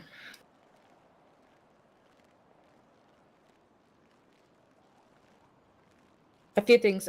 These bags were obviously on the rooftop close to where the suspects were. The suspects were the only individuals seen climbing onto the rooftop, so it's safe to assume that they were there because of them. Secondly, the defense never asked Deputy Patron or Deputy Pierce regarding the contents of these bags. Your Honor, we would object on the basis of speculation to what was just stated by the state. We would remind the court and the state that it is the state's burden to establish probable cause and the burden of evidence beyond a reasonable doubt in this case. We believe that the state has failed to introduce relevant evidence and testimony that would make these exhibits admissible. They lack foundation. Okay, thank you. 1 second.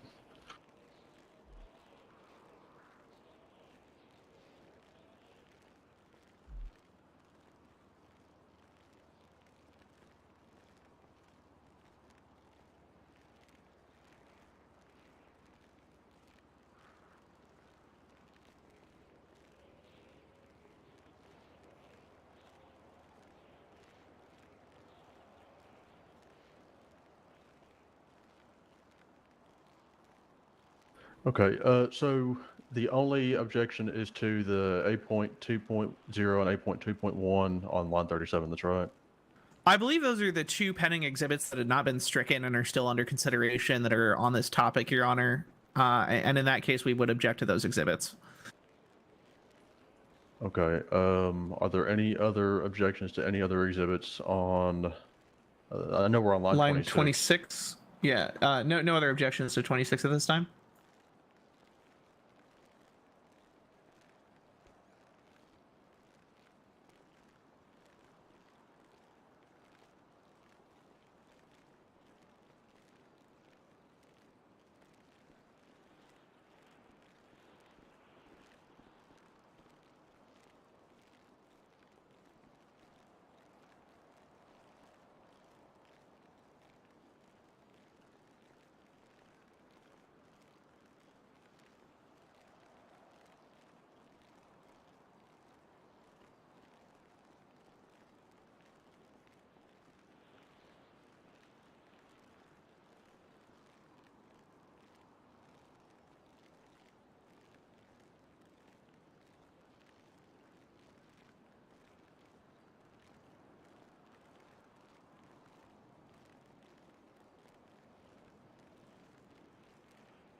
Okay, the court takes the objection under advisement and will reserve a ruling until receiving all of the evidence. I still have a few of the affidavits to go through, and as soon as I can establish that these exhibits lack the foundation requisite to establish or to introduce them as evidence, I'll make a ruling. Otherwise, the objection's under advisement. Is there any other motion by the state? Yeah, I'm still going through some submissions of evidence here. The state would like to submit into evidence the affidavits in line 31, the affidavit exhibit B.1 and B.2. Your Honor, at this time, we would like to take this opportunity to highlight some inconsistencies as we had discussed previously. Is that all right? Is this in relation to the state's exhibit B1 and B2? Yes, it's these specific affidavits, in fact. Please. All right. So in these affidavits, let me just double check. It's been identified by our team that Ryan Cooper's affidavit states, and this was quoted earlier, quote, I drove to MRPD and boarded a helicopter that was planning on dropping officers on the rooftop with the suspects that had been holding out there for several minutes and had already shot at officers. Now, compare to Karina Thorne's statement, Your Honor, quote, at 21:23 EST, the first shots were fired upon officers from the rooftops of the Venetian. At 21:26 EST, Senior Officer Serenity Fox was shot down and hit her panic button. At approximately 22:02 EST, Lieutenant J. Lamb called an all call due to the suspects not attempting to leave and or surrender. Now, to be clear, this argument and this testimony that they never tried to leave is inconsistent with what had been introduced in testimony at trial and in other affidavits about the fact that they were actually pushed by 20 officers and 2 helicopters, with numerous mentions of suppressive fire across the other affidavits. Now, we're not necessarily saying this is a reason to strike these affidavits, but we would like to draw the court's attention to the inconsistencies between these affidavits and others that will be submitted or have otherwise been submitted on the docket. Well, the court will certainly consider what the defense believes to be inconsistencies, and the court will take the affidavits under consideration, and will use those to make a ruling. But I certainly take under consideration what you just pointed out. That's right. Of course, Your Honor. We understand. We understand. And again, this is merely attempting to be efficient about highlighting items for the court's consideration. We're not trying to jam up the process here. It's just because these officers aren't present, this is really the only way to do it.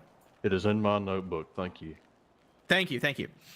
The state, any other exhibits? Oh, by the way, the 2 exhibits just mentioned are admitted. Yeah, line 32, exhibit C1 to C6.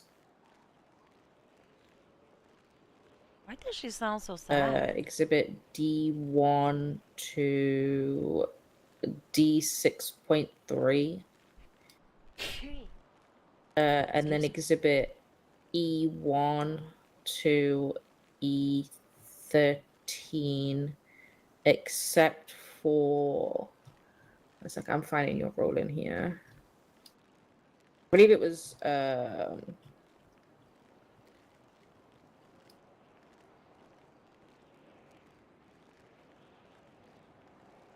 believe it was just like the border, like about the colored border. Yes, there was a duplicate entry. That's all on the right. That's all of the record. It's E.2.4. I believe that was rectified later on. It was. And then there was an issue with the labels that were addressed. So if you're attempting to admit all of the line 32, I'll solicit from the defense any objections to any of the exhibits on that line 32. Certainly, Your Honor. Thank you so much. I just want to make sure the state is done with this batch so that we can go all at once. Yeah, I'm done. All right, Your Honor, let's start with Exhibit C. We would ask Your Honor to consider that the evidence of the GSR tests has not necessarily been testified to in court today, And we understand that Your Honor will likely reserve ruling and need to review the transcript. But to the extent that the GSR tests have not been established as a matter of foundation by the officers who performed them, or that the legitimacy of those tests has not been established, and certainly that those tests have not been testified as belonging to any particular individual, I think Your Honor will note that there's been testimony in court about, individuals who are present, but there's been no testimony confirming that any of these pieces of evidence has been tied to any particular individual. Accordingly, we believe that there is no foundation for Exhibit C1 through C6. And so we would ask them to be stricken for that reason. I can keep going, or you can solicit rebuttal on this item. I'm happy to do it either way.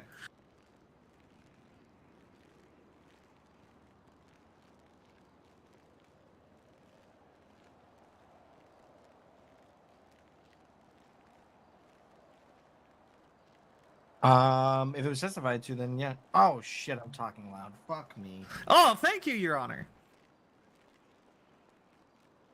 And for the court's benefit, we understand that one officer testified that another officer had conducted the test they understood, but it could be my memory is faulty. We've been here quite a while tonight. We would like clarification about which officer testified tonight about these tests being collected and established the veracity and foundation for these tests.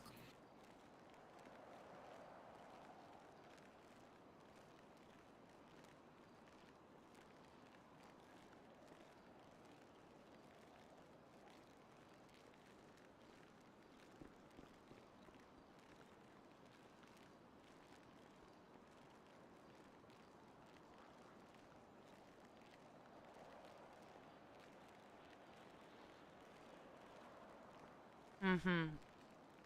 Whoopsie. That was an oopsie.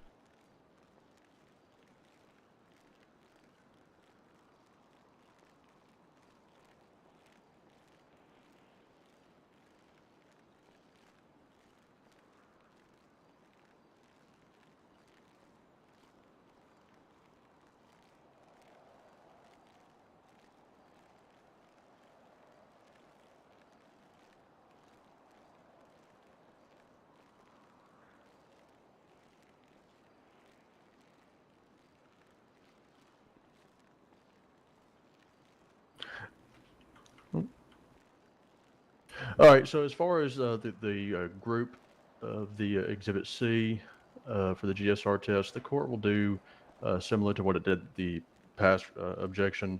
I understand that there was some testimony in the affidavits about officers obtaining GSR tests, and will use their testimony in the affidavits and the exhibits provided there today. I'll take those under consideration and use those in my deliberation. Certainly, Your Honor. We just wanted to note for the court that issue had not been raised in court and those dots had not been connected by the state. And we understand that it is their evidentiary burden to do so, which is why we wanted to object at this time, just based on the order of operations. Shall we move on to Exhibit D, if Your Honor is satisfied? I look forward to Exhibit D. All right, fantastic. Your Honor, Exhibit D appears to be a list of names and strings is maybe the best way to put it if Your Honor understands computer science. And I see a bunch of this evidence here present. I don't understand that it was testified to today, and the state has not introduced evidence, during the course of its presentation about who collected this evidence or how it was collected or how it was associated with any individual. So I think Your Honor is going to be able to predict what comes next. We're going to object to this exhibit in a group on the basis that there's no foundation for it. Okay, I'll permit a rebuttal from the state.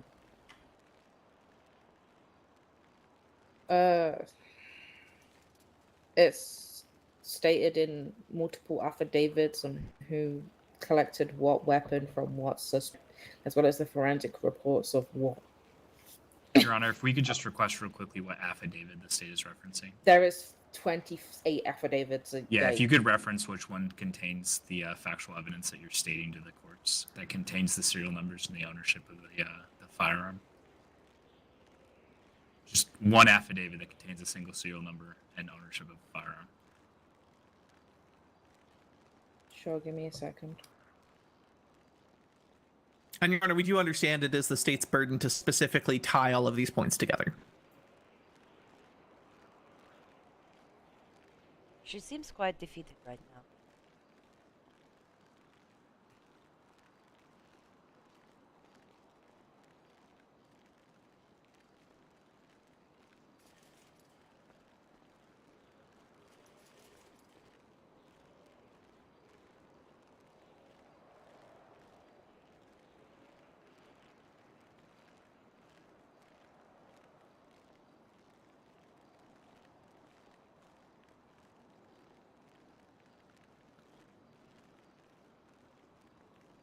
The affidavit of Joseph Lombardi states, I searched him and seized a pistol, Mark II, serial number, blah, blah, blah, registered owner with suppressor, a pump shotgun, Mark II, serial number, etc., registered owner, and 9 boxes of pistol ammunition.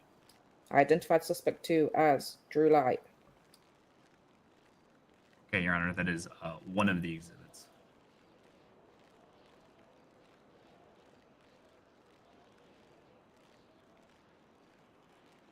You asked for one affidavit, so that's what I gave you.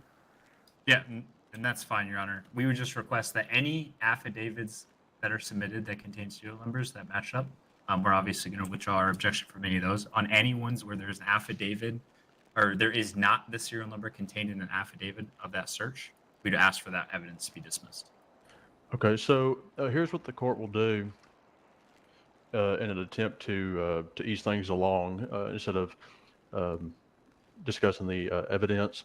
I will take again the objection under advisement, and during the deliberation, when I review all of the evidence, including the affidavits, I will certainly take into consideration, for example, if a defendant was searched and the contents of that defendant's pockets was not made known in the affidavit, I will consider that, and that will impact my decision. I believe that should satisfy both parties, and we don't want to sit here for 2 years discussing the evidence when Yeah, we have certainly, Your another Honor. case to present. Just one final point on this issue, and I think it's going to come into conversation when we get to the next item as well.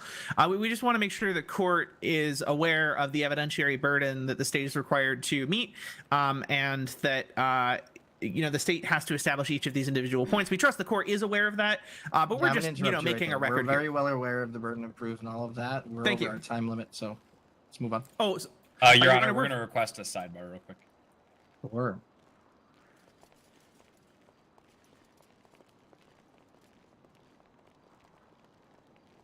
I'm missing the sidebar.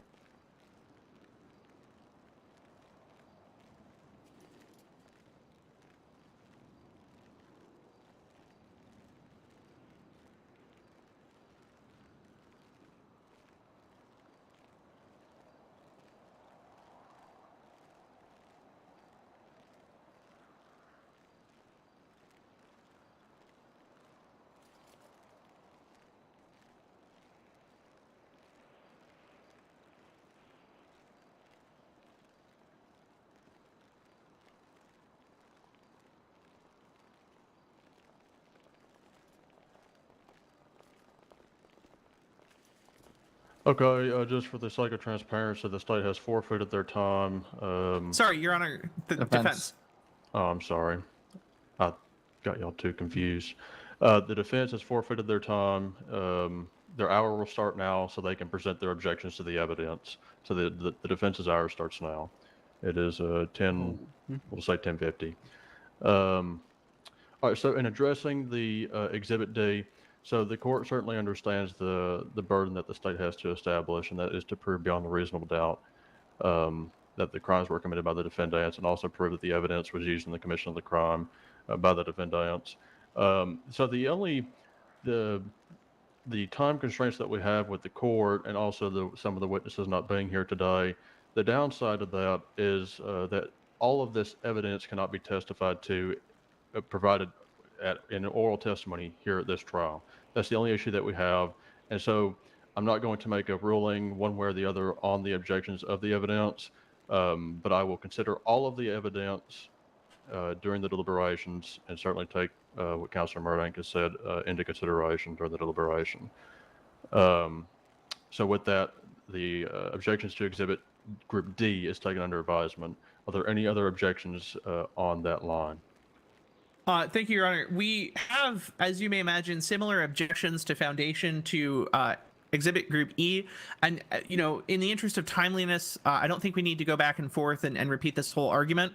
But we understand the court will take these issues into consideration with regards to testimony. Now, and to the court's point, It's of course not the case that we necessarily need to do it all in person, and we would welcome the court to consider the affidavits to the extent that they do establish, these connections of evidence.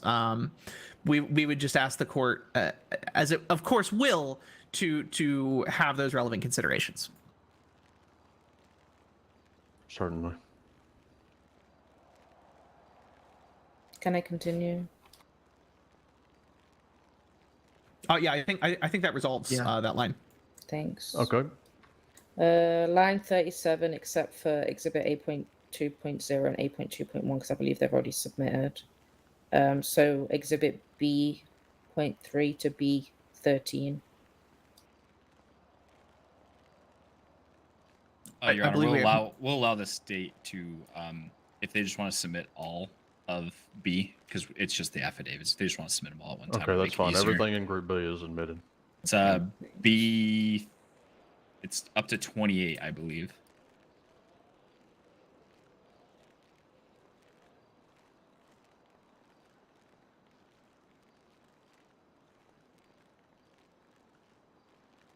And then line 49, Exhibit F, the medical records, F.1 to F.18. No objections. Okay, and those documents were produced under seal and provided to both parties. They are so admitted. Line 54, Exhibit G, H.1 to H.5, Exhibit I and Exhibit J.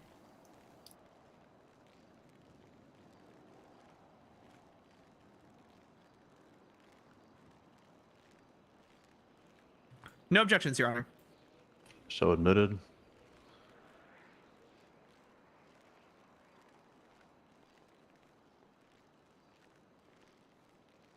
Exhibit H.6 on line 62.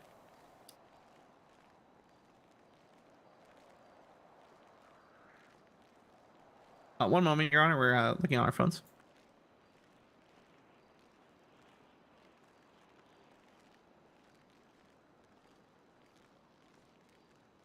No objections, Your Honor. Apologies. I thought my colleague was speaking up.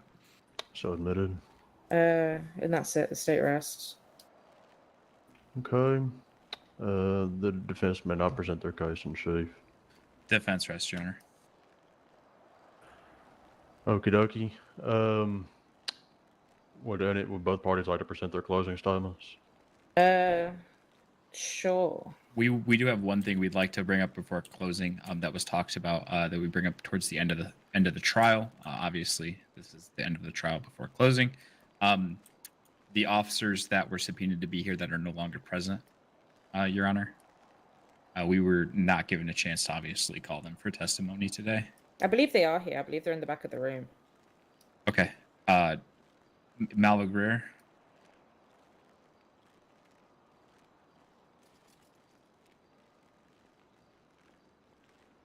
Malva's still not here. We do acknowledge the presence of Julie Lee and Commissioner Barry Hill, and we thank them for their time. Okay. I will address that once the closing statements have been presented. I'll address the lack of attendance for everybody, and also the Keith Clapp situation too after trial, after this whole thing is over. Thank you, Your Honor. Defense would request just 5 minutes for closing, or however long the state needs. Okay, we'll just reconvene at 11. Okay. That work for you, Counselor Goodgully? Yeah, I'm ready. So whenever they're ready. All right, we'll reconvene at exactly 5 minutes from now.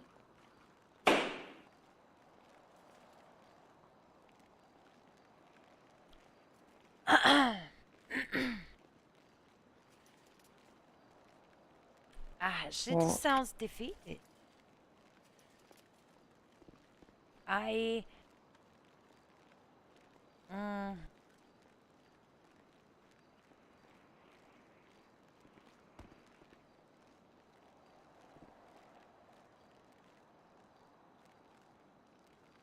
I don't think it's possible to argue it very well in an hour.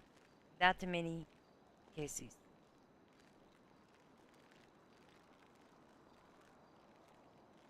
It is my hope that they have submitted the medical records.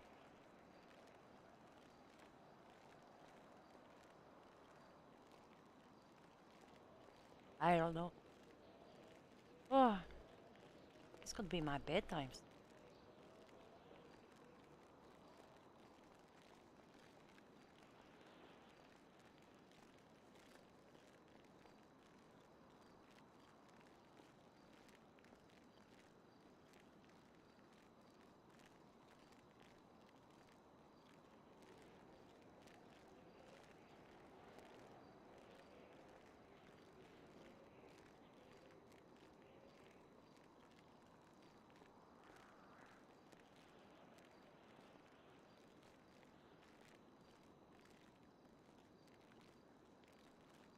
Well, let's listen to some song.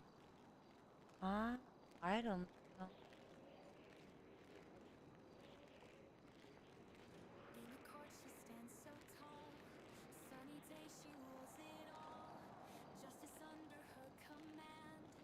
Every case with steady hand.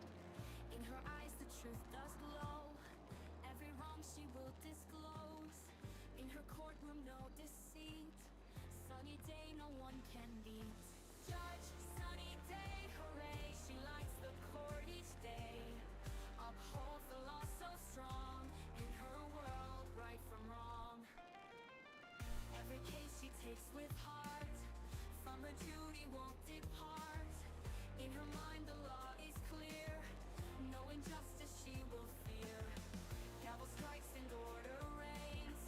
Sunny day with no disdain. Always fair and always kind. Justice only she doth mind. Here she comes, justice to play. Watch her rule on a sunny day. Truth and fairness leads the way. In her court we all will say.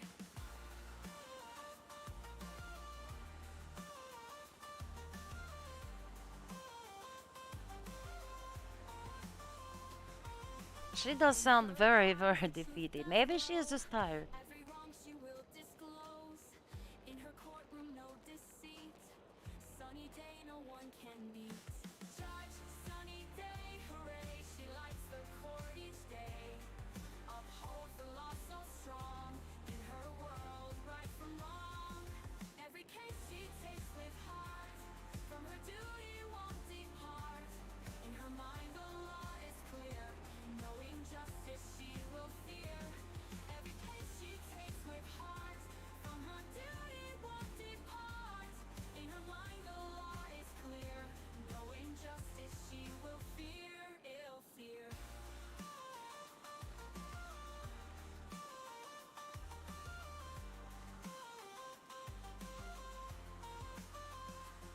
Every case she takes with heart.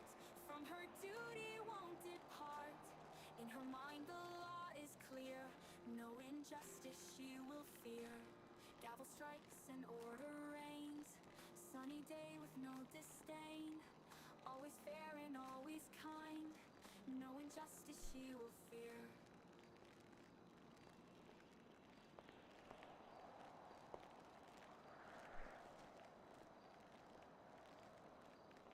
I don't think I can play the other one.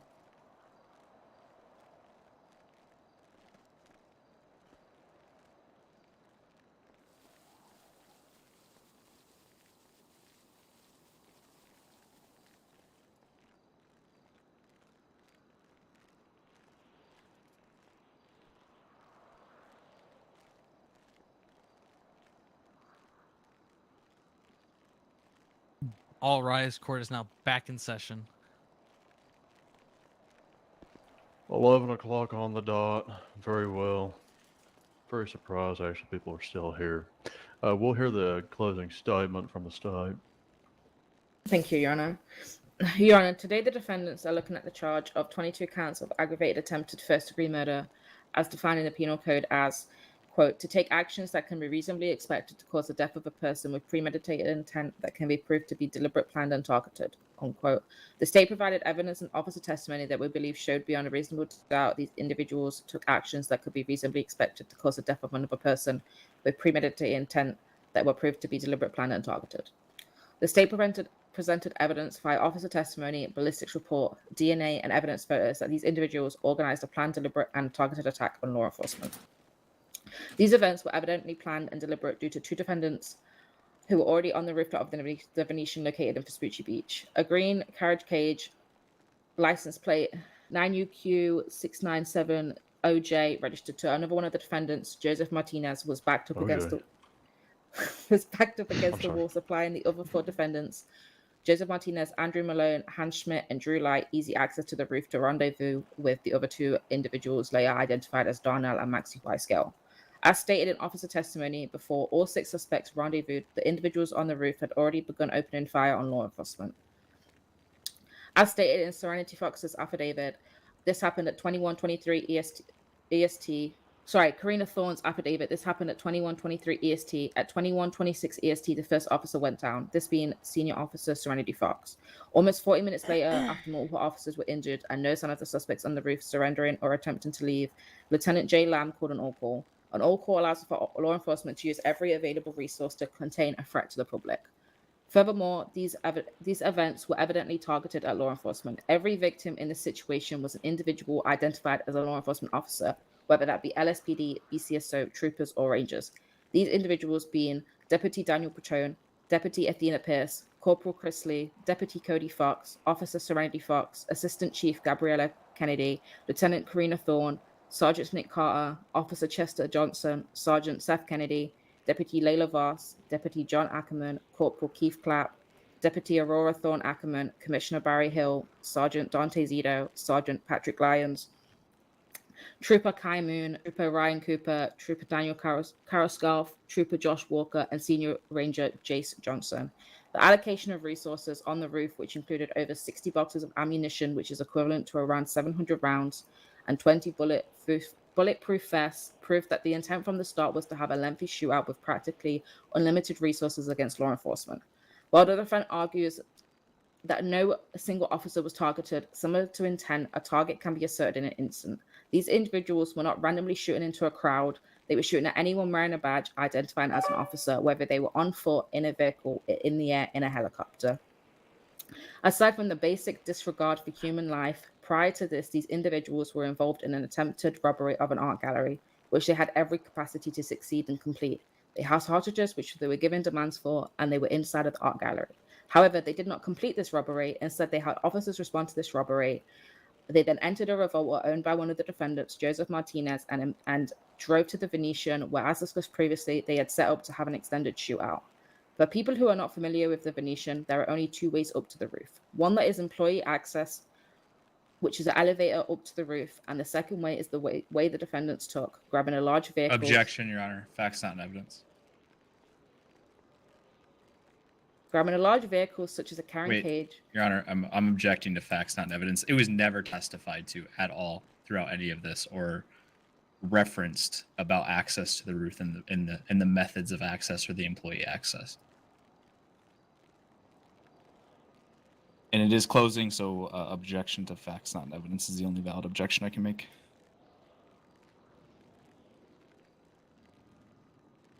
I actually mentioned the van.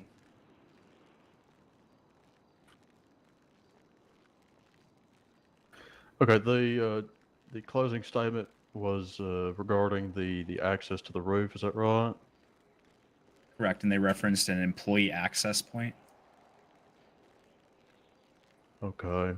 Yeah, I don't recall that being said. I will let Counselor Gilgully continue the motion. I'll make a ruling. I have a list of all the motions I'll make a ruling on by the end of the trial during my deliberation. But Thank you, Your Honor. please continue, Counselor Gilgully. Thank you. Grabbing a large vehicle such as a carrying cage and jumping onto the roof of that vehicle, then pulling yourself up to the roof. The state asked the court today to look at all the evidence provided. The GSR test from all defendants, which came back with mass amounts of gun residue, which means they'd recently shot a firearm. The DNA of the defendants on scene, the matching ballistic reports to every single weapon the defendants were in possession of, the officer's testimony that stated they were shot at immediately when they arrived at the Venetian, the medical records from officers which showed they were shot at, Trooper Dante's even losing a hand, the carrying cage owned by one of the defendants, Joseph Martinez, that was used as a ladder to get the defendants onto the roof of the Venetian, where Donald and Maxie Whitescale were already staged there, and the makeshift armory that was on the roof that had over 600 rounds of ammunition, as well as over 20 bulletproof vests for the defendants, and asked themselves this question: how was this not premeditated, planned, and targeted? Thank you. Very well spoken. Thank you. Closing statement from the defense. Thank you, Your Honors. Ladies and gentlemen of the court, everyone in the gallery. First, I would like to start off by thanking you guys, and I appreciate everyone showing up for this administration of justice today. Let's start this off by looking at the origins of meditated. Meditatis, the Latin phrase meaning studied, thought, and calculated. We need to be aware of this terminology established by the common law in the United States. It often comes from the Roman Empire courts. We will relook at this phrase in our terms further in my closing arguments. Let's lay out the scene for you. We heard this through testimony and affidavits provided to the court today. When we look at this information, the question is not did they shoot, the question is premeditated intent, planned, targeted, and deliberate. For the state to meet the burden of proof for these charges, they must meet beyond a reasonable doubt all three elements required. Not one, not two, all three.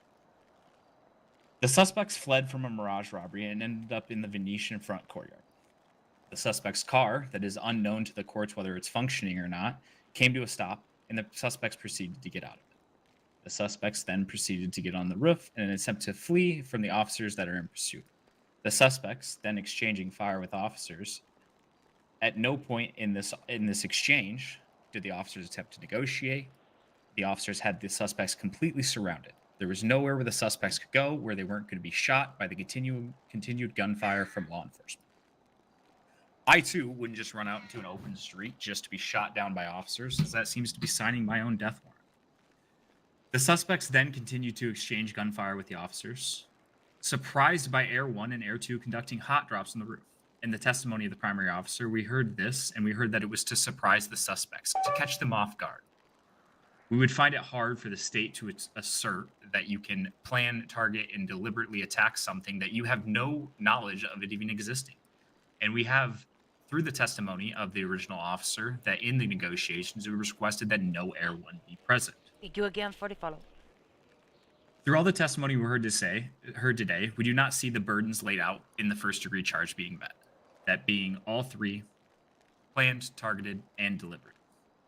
And if those are not met, all three are not met, the only ruling that can possibly be rendered by the court in this case is not guilty. Once again, we'd like to thank Your Honors, counsel from the opposing side, and everyone in the gallery for participating in the administration of justice today. Very well spoken. Thank you. The court will go into recess for deliberation, and we will come back at a time yet to be determined. I will see you all shortly. Thank you, Your Honor.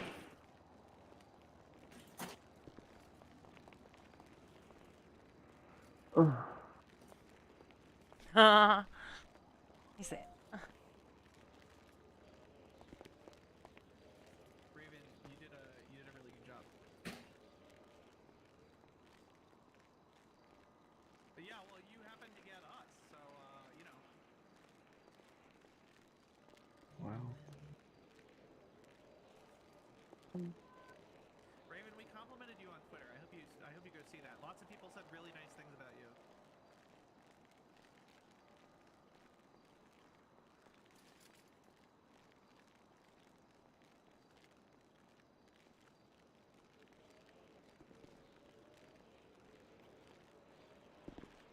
Wait, do we go this way? Or is it like okay. Okay, this way, this way. Wonder where they are going. Be rude of them. Jeepers. I don't know. I think it would be hard for us to believe that it's not premeditated, not planned, not targeted. If they go to this rooftop where there is bags of guns and ammunitions and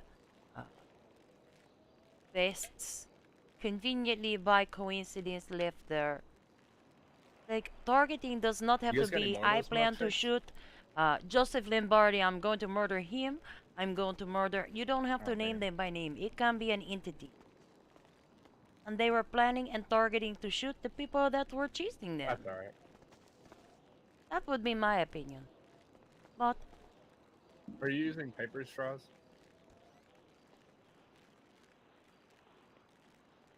Good. I don't good. know if it was argued. Zoning out. Oh, that's not good. You got all them microplastics. Yeah, but like when you get all We'll those see. I think microplastics this in you. case what's it interesting precedent for the case for the state.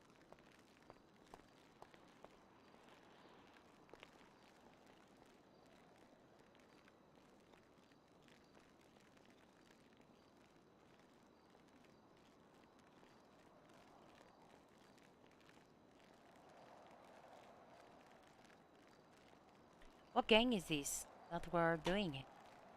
I have no idea. Not enough.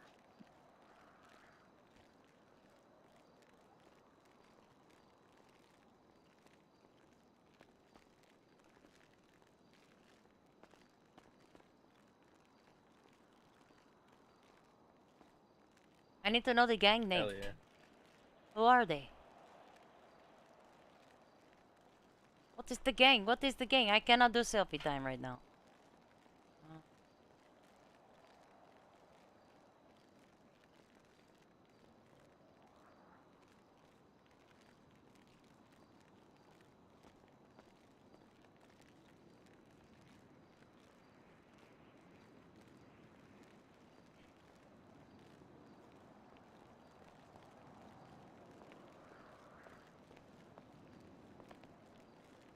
What is the name of? Oh, Let's line up.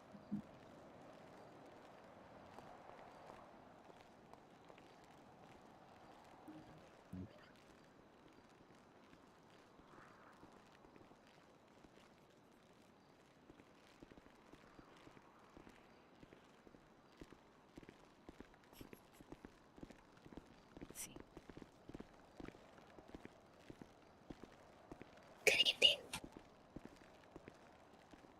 I don't know what this will sound like. We might have to look at the words.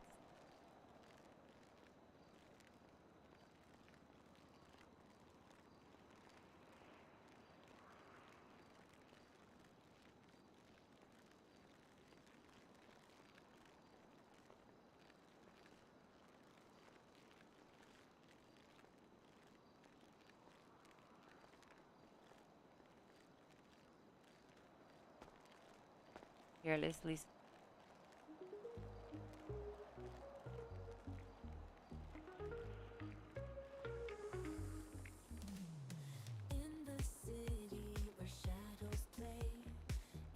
Intermission.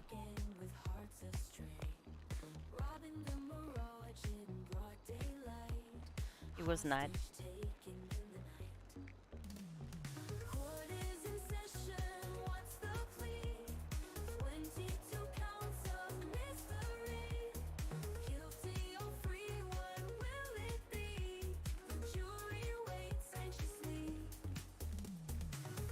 It's the judges.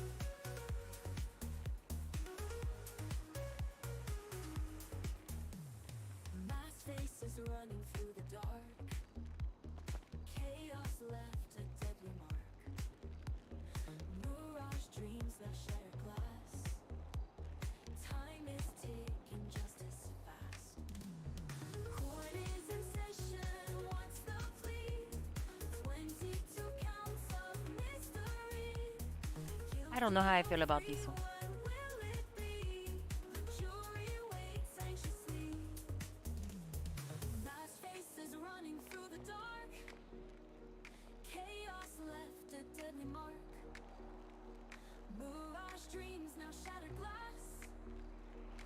Huh?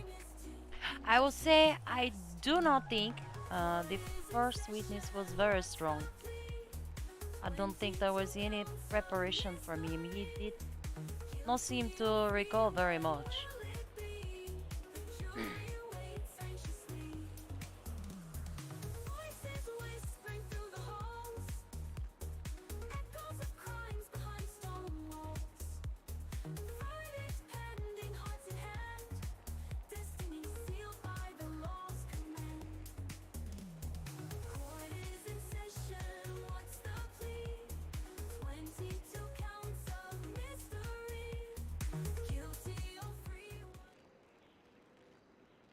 know how I feel about that.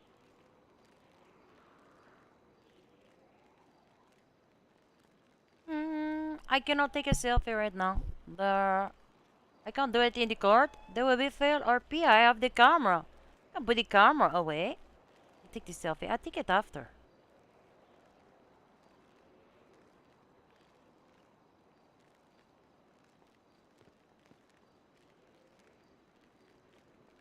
Come on, there's a dragon on it. I wonder if anybody have any comments.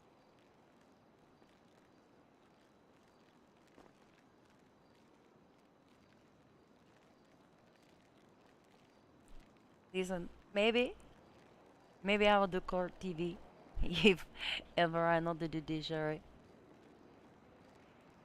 That could be fun. I want to hear people talking. Nobody's saying nothing. Very quiet in here.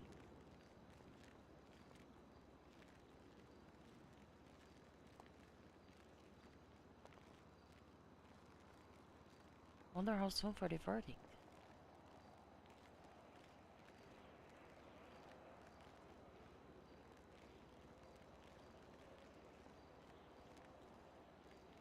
My arm is getting tired.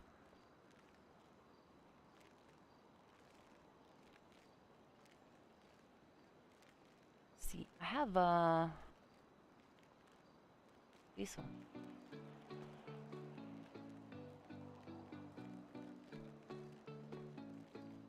Attention all, I'm Judge Sunny Day, here to rule in a respectful way. No whispers, please. Only whispers. Wear your mask if you feel ugly. Courts in session, rules in place. No distractions, serious face. No loud hats, no side chatter. Respect this room, it does matter. Courts in session, rules in place. No distractions, serious face. No loud hats, no side chatter. Respect this room, it does matter.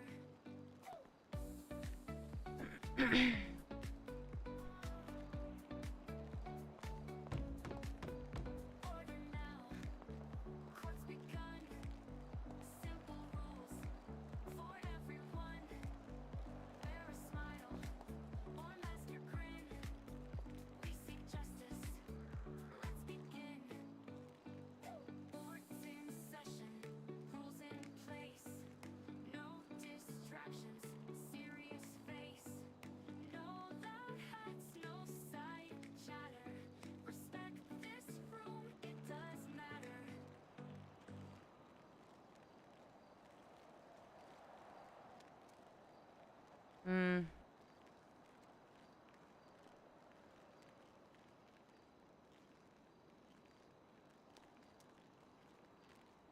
Hello there.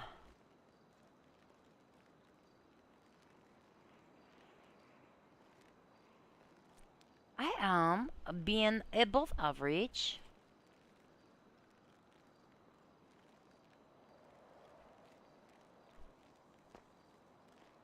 I am waiting for the ruling on this very big case. But I don't know what to fill this time with.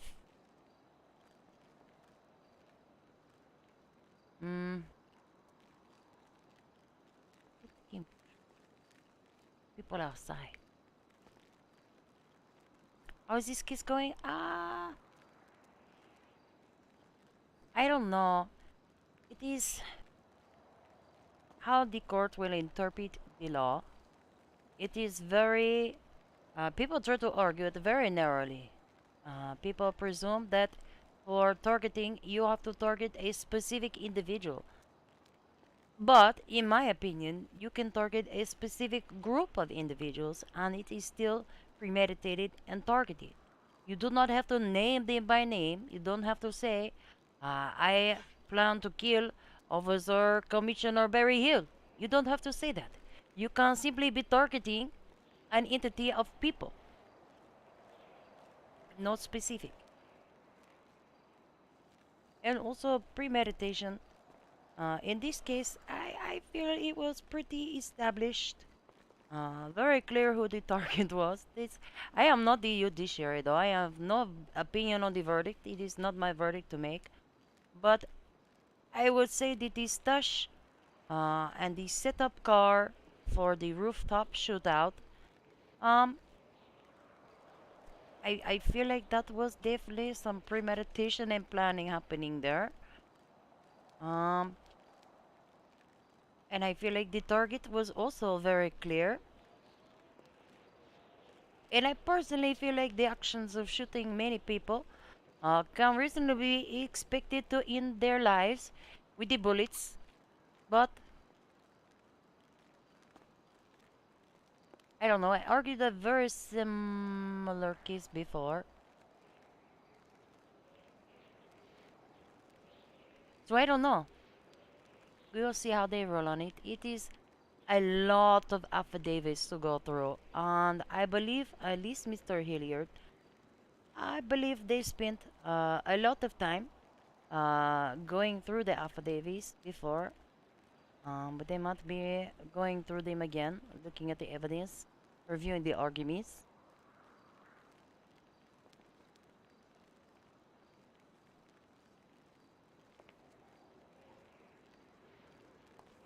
I think that is yes.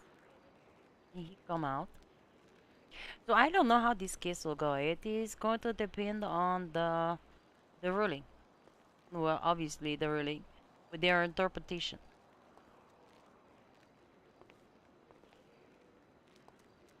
I feel like the case was presented within the given time frame as best it could be. 1 hour that they give is not a lot of time to argue all of these charges, to be fair. Which is the reason for all of these submitted affidavits. The problem is when people submit affidavits and they don't pay attention or put effort into what they are writing and are not knowing the purpose of the affidavit. Why do they need me to submit affidavit? What do I need to testify to? A lot of things are missed. Many times affidavits, as exemplified at the beginning of this trial, are just a copy-paste of the incident report. To me, that is not sufficient. You need to write the first-person statement about the things that you saw and experienced and did. And the fact that one officer copy and paste an affidavit from another one straight from the submitted report, that is not good. Thank you so much for the follow, for hanging out in the court. Shit her solo. I like the name. I usually shit her solo too. Depends on the mood. I'm just kidding. Wonder what that person doing over there. Oh, interesting.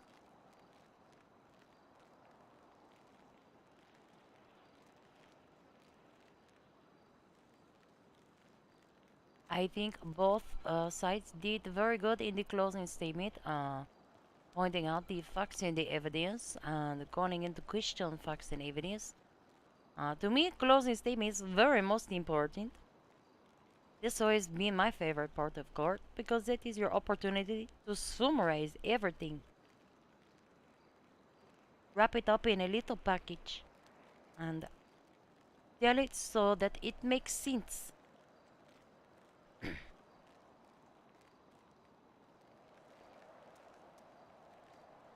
In every incident, there are two sides. And somewhere between those two sides is usually where you are finding the absolute truth.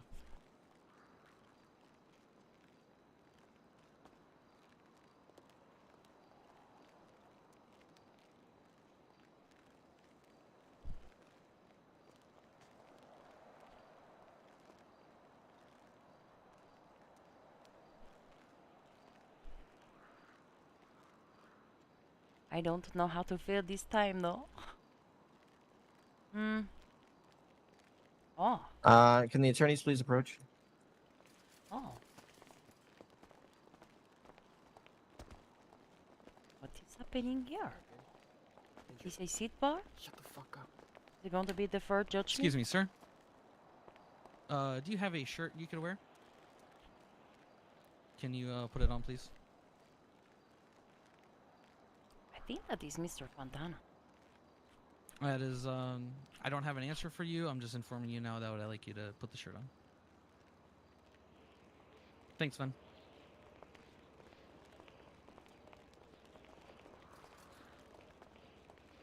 No?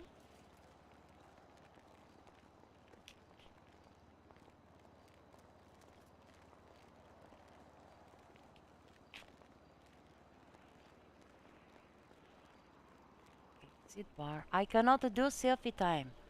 I cannot do it right now. I am not going to put out the camera.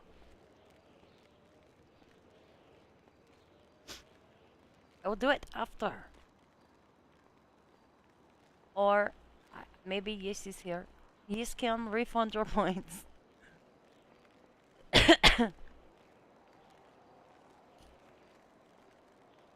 think there is a command. Let me see if I can remember.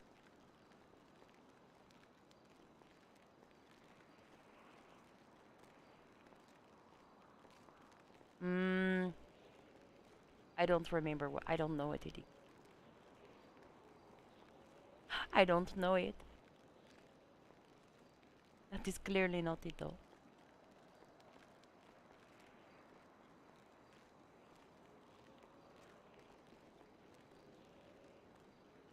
Let me see these charges. What are they today? Oh my gosh. All of them. Unlawful possession of a class 2, unlawful possession of a class 1. Hostage taking times 2, 22 counts of attempted aggravated first degree murder, and 1 count attempted robbery of fine arts from a licensed art gallery or museum.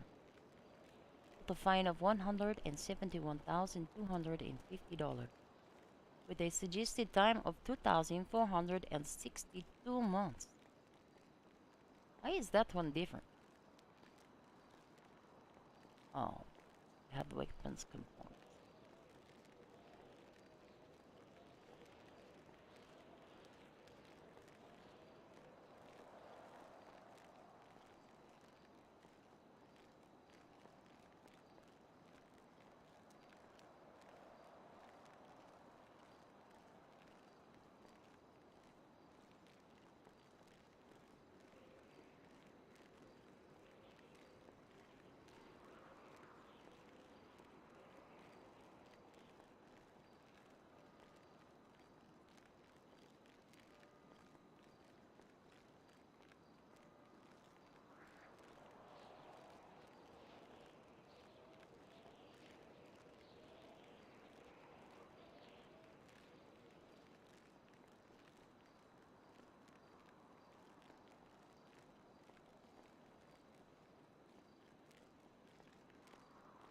There's usually in courts a much stronger presence on defense side that stand true today.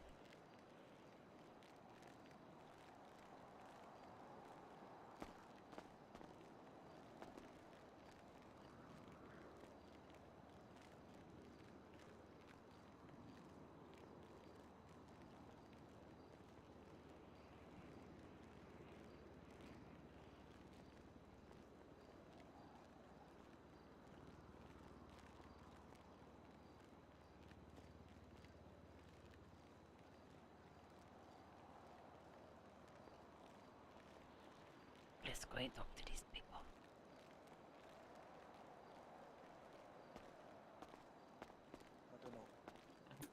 What's going Hello, on? Sonny. You're right. I'm good. You want to Are be we on on camera? TV? Yeah, you're Uh-huh. on TV. We're I'm on TV. Yeah. Mum, I made it. Oh, hello, Oh everyone. my god, you got to be so famous. Thank you very much, Sonny. Make Thank you so much. Make sure to reach out to Nexus Legal Consultancy for all of your legal needs.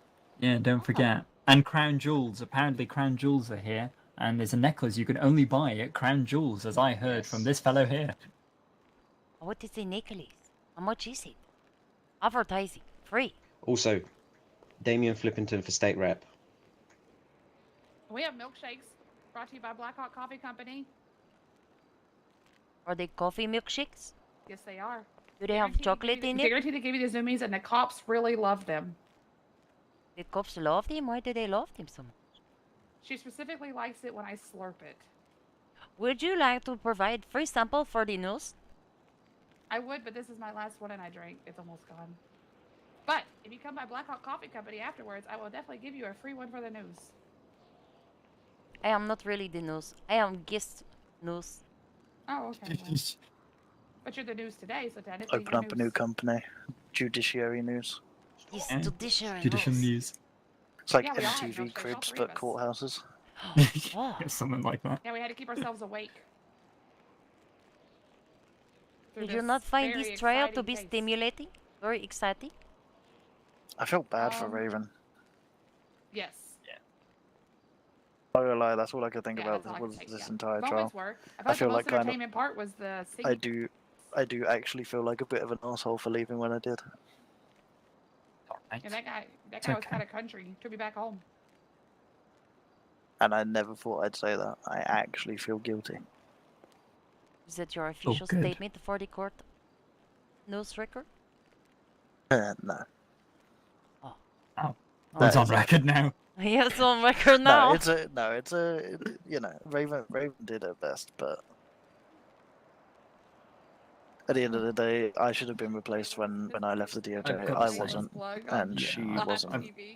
Helped. Yeah, for sure. I've got to say, just from when I looked back, seeing the state attorney just sit there, and bear in mind, clocked in for the entirety of the case, as her assistant state attorney, who is 2 to 3, maybe more chairs down, is shocking. And I don't think anyone in our profession would let that slide.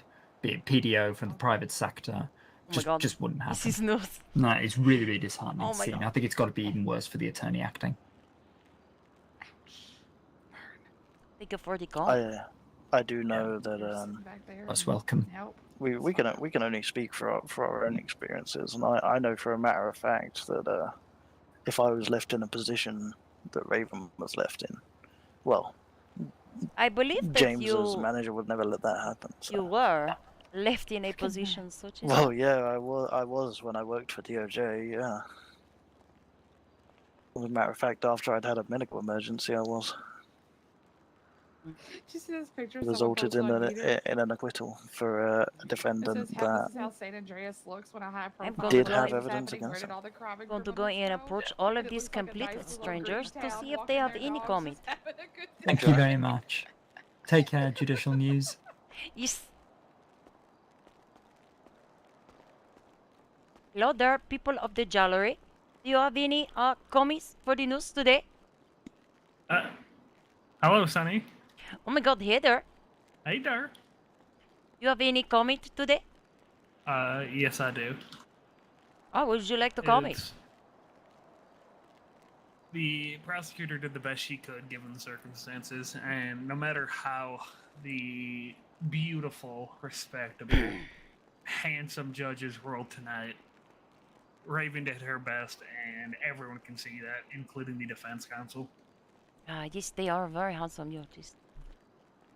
Thank you for your comment. Matt Murdank's such a funny Of course, bloke. Sonny. I overheard someone mention it, and I'm just like...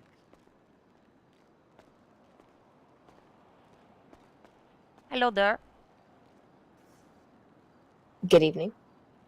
Do you have any comment for the judicial news? Ooh, am I on TV? Yes. Yeah. Hey guys, I'm on. Hey. Hello. Greetings. I always Anything? wanted to be on TV. Oh, perfect. Anything exciting to say to the news today? Okay, that's enough. Thank you. No comment. Perfect. No Thank you for comment your at this time. I didn't figure.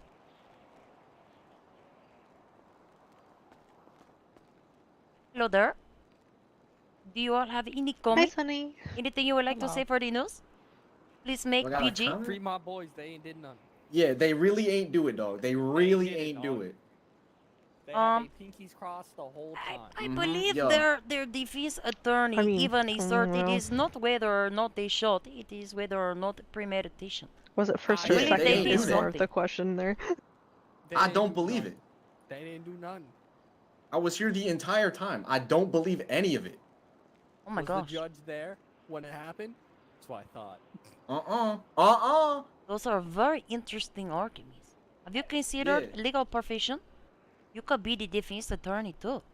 I really That's could. what I'm However, Murdank and O'Hagan, they really good at their shit. Also, word to fucking the prosecutor. She tried her best. Fucking DOJ's bunch of dumbasses. Hey, y'all dumb. They dumb as shit. Let 'em They know. really dumb as shit, matter of fact. So word to the prosecutor. She tried her best. O'Hagan and Murdank really fucking stepped up, though. They hit that shit. Big facts. Yeah. Dennis, thank you for your comments. Yeah. I would do gang sign, but Yeah, I then mean, I would to drop me. my camera. Goodness gracious. That was a solid interview. Anybody here? Any comments for the news? Perfect. We're all good here, sorry. Would anybody here like to make any Hello, comments? Sunny. Oh, hello, Miss Sunny. Hello there. What did you ask? Oh, I'm asking if you, either of you, anybody have any comments for the news? Oh, I would love to make a comment, Sonny. Thank you so much for asking. I believe the comment that I made to, or that we made rather, to Useless News, or no, sorry, this was Shout News. Sorry, too many news articles lately. You should read the Wontons for Justice on Useless News. Great piece. Anyway, I believe the comment we made to Shout News still stands. We're excited for court. We enjoyed the proceedings today, and we're excited to see the ruling. Oh my god, me too. I love court. It is my favorite. Did you enjoy court today, Sonny? Yes, very much so. Oh wait, I have one more thing to say. Raven did a really good job under the circumstances. Thank you. I appreciate that. I did what I could with what I had. I'm interested to see the verdict. No matter what happens, I trust in the judiciary that they will ensure justice is served no matter what. And that's it. And thank you to the defense. Sonny, I do have one question. You know, we saw that State Attorney Ashbrook was present in court today, even though she was not participating in the case. Did you get a comment from her about this case? No, I did not notice if she was being present. Oh yeah, she was I sitting in the focusing on back the for just court. about the whole case. Oh. It was very interesting. Maybe we should here to support the attorney. I mean, I was surprised she was sitting in the back if that's the case. The news does not comment. Oh, that's okay. That's okay. I just wanted to know if you saw her. That's all. Well,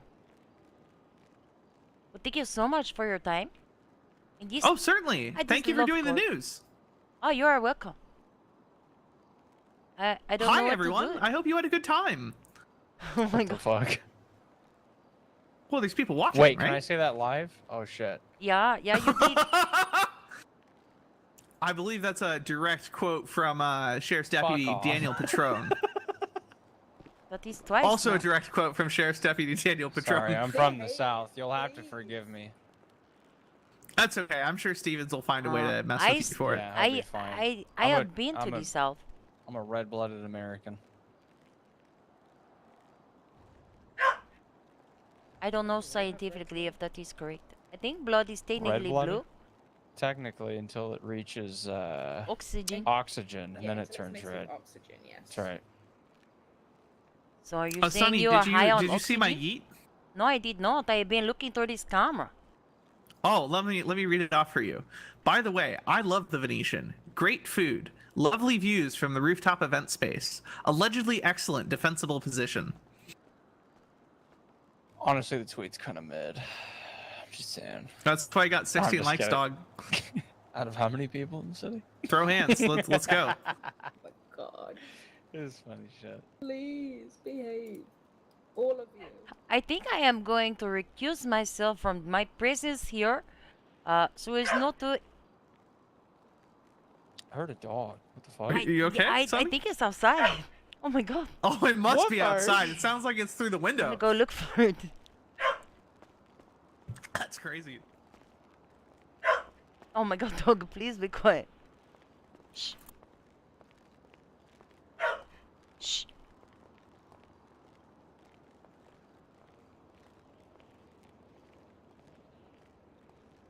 I wonder if the defendants would like to make any comment.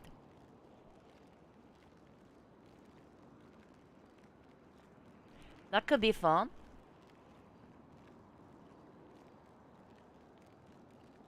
But they might say some things. Maybe not fun.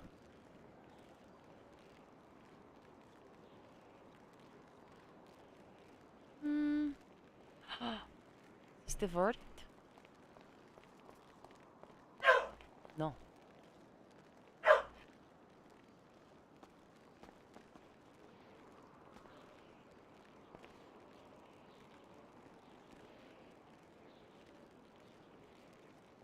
Oh my gosh, 2.5 hour court. Mr. Clarkson is run to the back. He's exited the court. It is interesting. What could be happening? Video podcast. Maybe. Hold on, let me pet you. Alright, here. Listen. Do they bark? Listen, it is a dog outside. A very noisy dog. Very disruptive to the court. Somebody call animal control. Shh. Shh. Don't make me shove food in your mouth.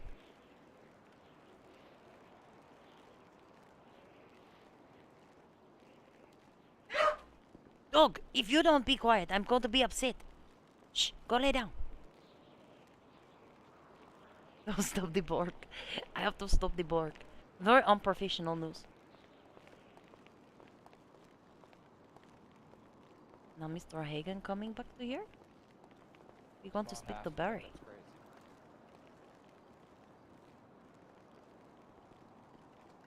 If they are guilty, verdict. I feel like the court might erupt. There could be armed people outside. Hmm.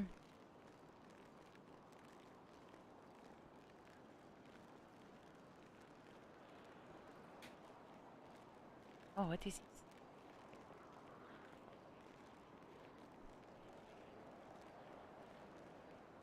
Oh. Wrong one.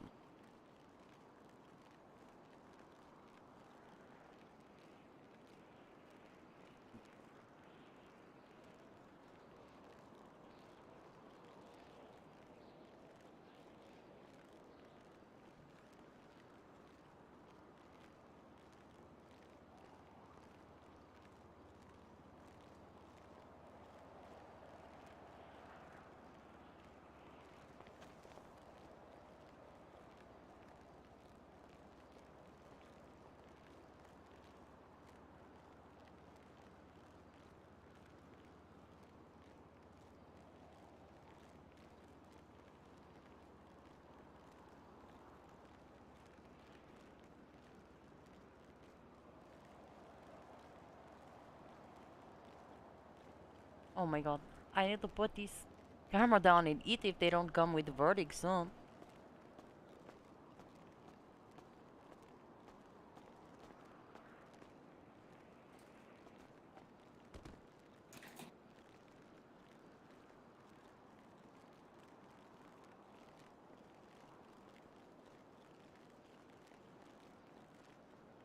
Is man coming to the door?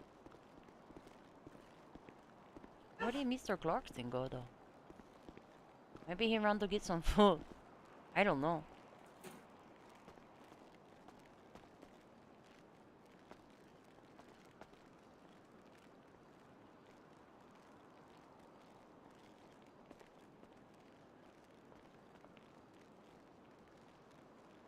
Oh. Action over there.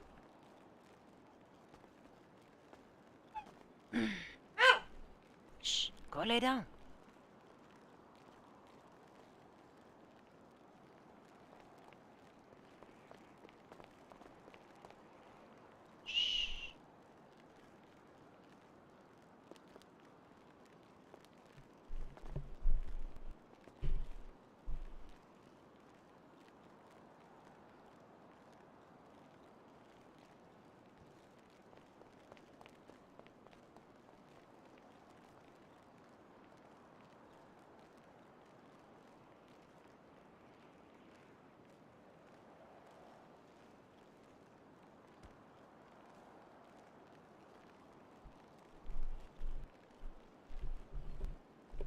Hmm.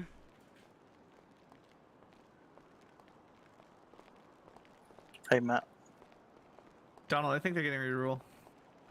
Oh, ruling coming soon. This is going to be exciting.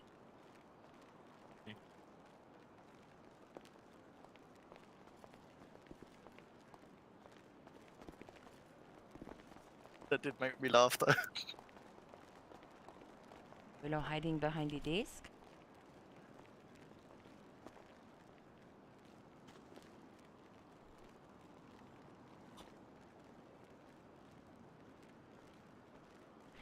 Look, read the ruling. He usually have very well articulated rulings. He sounds very smart. I look forward to hearing this. I wonder if he will put in an interesting quote from somewhere.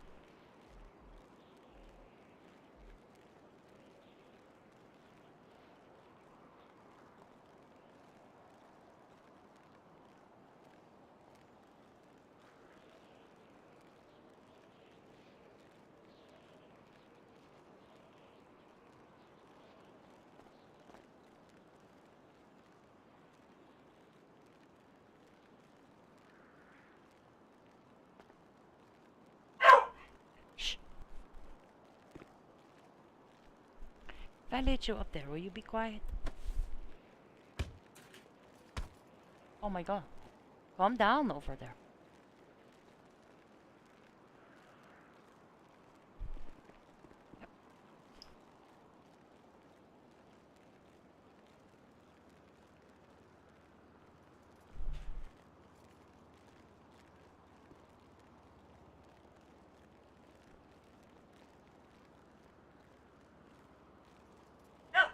Oh my god, let me throw my dog out.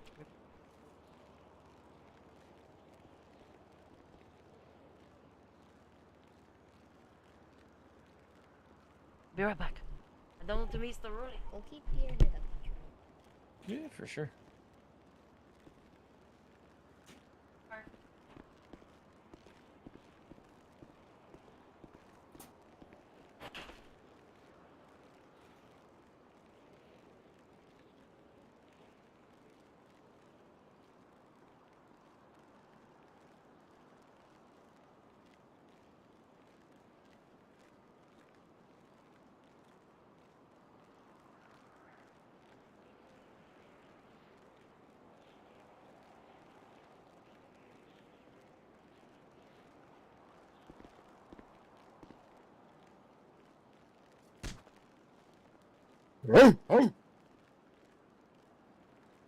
All rise. Court is now back in session. Very briefly, did I just hear a dog in this courtroom? Your Honor, we believe it was outside. Sonny went to go look for it, but was not able to find it. Oh, okay. Last time there was an animal in this courtroom, they were on trial. But I digress. Let me look at my notes here. It's gonna be very unconventional, the way that I do this, because there's a lot of facts to address, a lot of charges, and I'm taking heed of Brother Jeremy's prayer commencing this trial. So you all may be seated. Thank you so much for standing.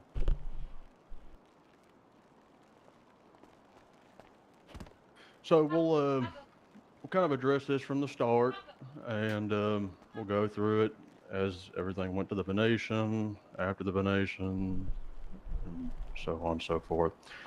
So the way I understand the case is that the officers were called to a reported Mirage robbery. Mirage is an art gallery. I've only been there once myself, parenthetically speaking, of course.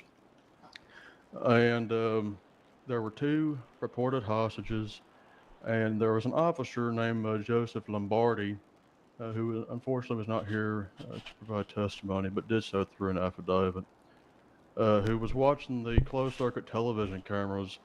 And if you actually look at his affidavit, he provides with specific detail descriptions of the suspects that were within the Mirage, and talked about their possessions and putting on armor plates and everything like that. And some of the officers who provided oral testimony here today did the same, and that was very helpful in identifying at least one of the defendants as perpetrating that act.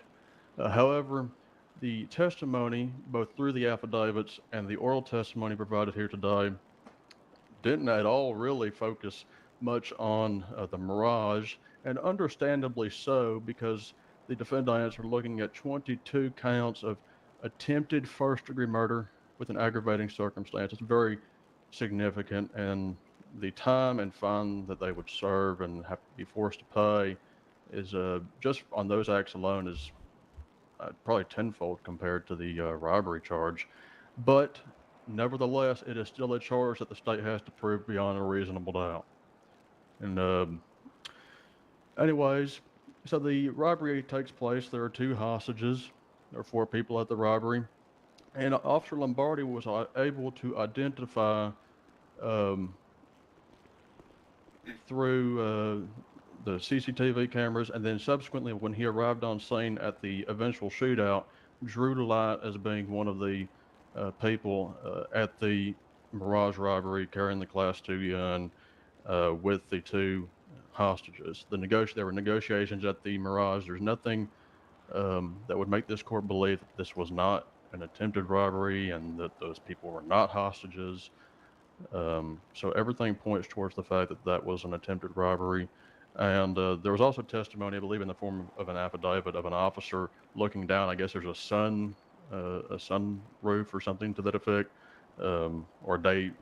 I don't know what the hell it's called, but anyways, you can look down into it and see inside the Mirage, I guess. So I did read that affidavit too, and that person also described that they couldn't get inside the Mirage. I guess they failed. They tried to get an advanced lockpick. They couldn't get one, or I don't know. There's something testified to that effect. All four suspects get into the vehicle. They run around town for about 10 minutes. Everyone testified. I think that's a pretty good time that everyone agrees is how long the pursuit lasted. And then the officers chase the suspects in this black sedan all the way to the Venetian. And just, I'll just say this for now, just by happenstance, there happens to be a green van that is registered to Joseph Martinez, which happens to be a defendant on trial today. How do I say this? Strategically posted at a location where it would allow the suspects to jump on the van and then subsequently onto the roof of the Venetian. And I haven't been to that location myself to examine it in detail, but I guess you have the Venetian, and then you have the Venetian Hotel or the V Hotel, and you can get on the two different roofs, and one has a higher elevation than the other. And then when the suspects start climbing up onto the roof, officers, through their testimony, this is through affidavit and through oral testimony, are being shot at by two people who are already on the roof. And so the officers start taking shots, the officers retreat, and then at some point, there's a plan that's developed, there's a shootout that's ongoing. Jay Lamb calls for an all call, and this part, I have to be honest with you, it really reminded me of that scene in Hacksaw Ridge where, you know, they're trying to climb up on to the ridge itself using the ropes, and they're just being bombarded and shot at and everything else to try to kill them. And Jay Lamb gives the all call, and everyone's ordered to rush them. So you have the helicopters coming down doing these hot drops, and you have the cops pushing, again, just like in Hacksaw Ridge. And there's a lot of chaos. You know, someone brought up bring order to chaos. That sounds very familiar. Probably from a video game I played, I don't know. But nevertheless, they attempted to bring order to chaos, and ultimately that's what they did. They engaged in a shootout with the suspects. There were 6 in total, and the court will opine that all 6 of those suspects are the defendants here today. Now, we have to really look into the crimes that the defendants did commit, and that's been really the crux of the deliberation of this court. And you know, there are some questions about some of the crimes that they are charged with, but I'll just go through the list and adjudicate these defendants now, and then kind of explain the justification for each charge. So in the case of Andrew Malone, and by the way, I'm not going to be reading out the charges individually. We've got probably, I don't know, 100 charges to go through, so I'll do them collectively per defendant. For Andrew Malone, he's charged with 1 count of unlawful possession of a Class 2 firearm. The court adjudicates him guilty of that charge. The court also adjudicates him guilty for the unlawful possession of a Class 1 firearm. The court will adjudicate the defendant not guilty for the 2 counts of hostage taking. The court will adjudicate him not guilty for attempting to rob the fine arts of a licensed art gallery or museum.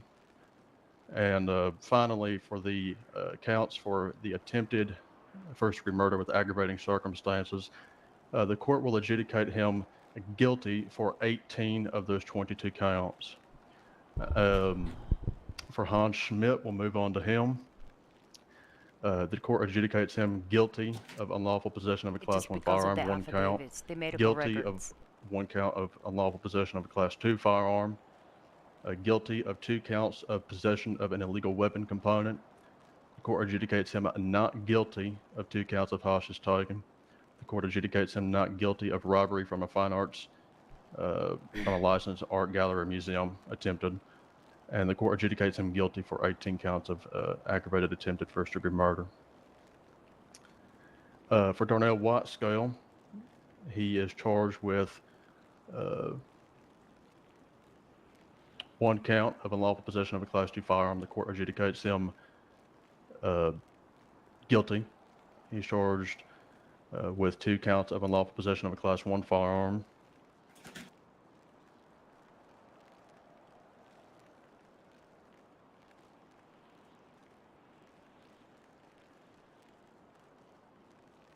Okay, the court adjudicates him guilty for the 2 counts of unlawful possession of a Class 1 firearm. The court adjudicates him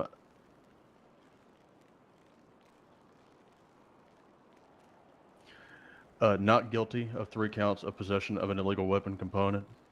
And for 22 counts, the court will adjudicate him guilty of 18 of those counts. For Joseph Martinez, the court adjudicates him guilty of 1 count of unlawful possession of a Class 2 firearm, 2 counts of unlawful possession of a Class 1 firearm, 2 counts of possession of an illegal weapon component.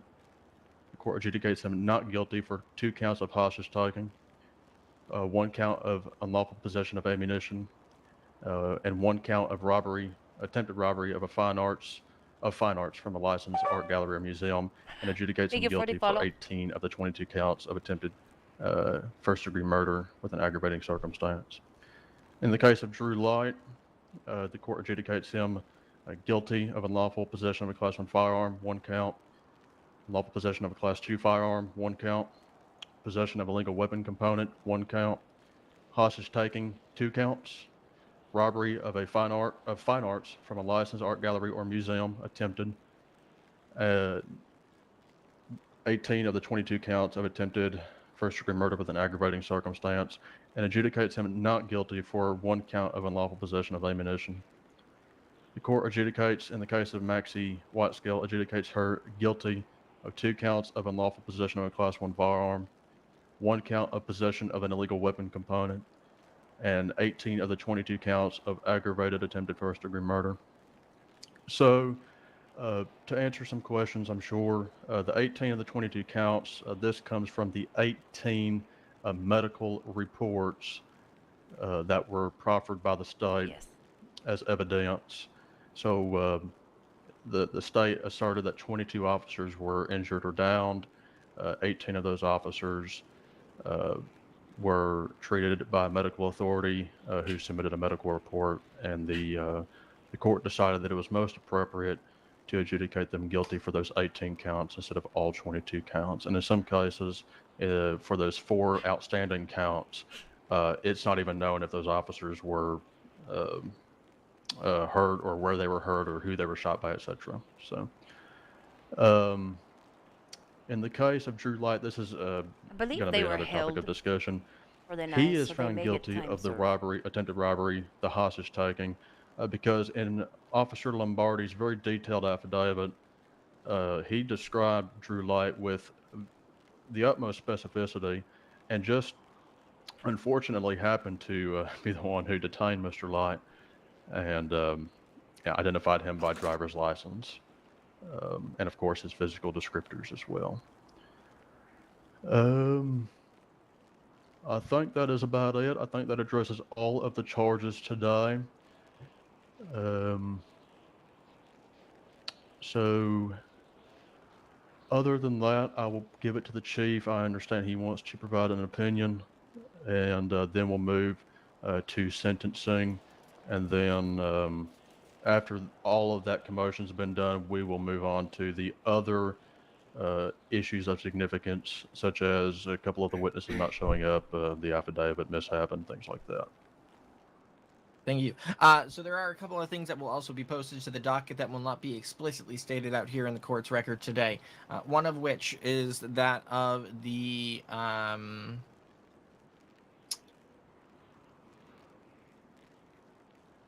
Crime Crisis Act. Specifically being, it has been precedented that you do not need to submit a bill into evidence for it to be considered. It is law. It is something that we have considered, and that is part of the reasoning for the ruling today. However, there will be a procedural change that will require the Department of Justice to advise the courts of whether or not CCA is currently being requested as part of the reasoning for the charges. There was one other thing, Doc. What?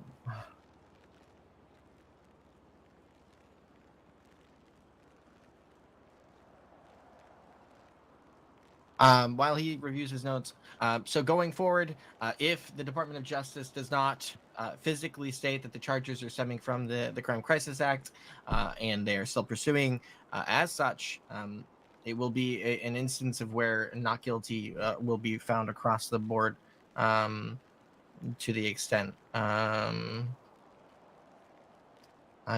drawing a complete blank. That's what deliberations do to you, Chief. And we just want to make that very clear for the record in case of appeal. So that is the reason for finding the defendants guilty on the counts for the murder, the attempted murder. Oh, yes, thank you.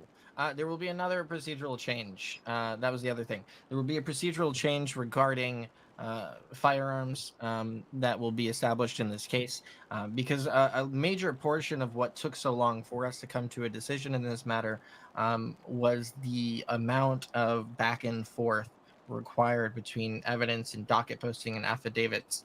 So again, for the lawyers, there will be a full procedure write-up on the docket, as well as a court procedure adjustment that will be notated explaining and outlining that process.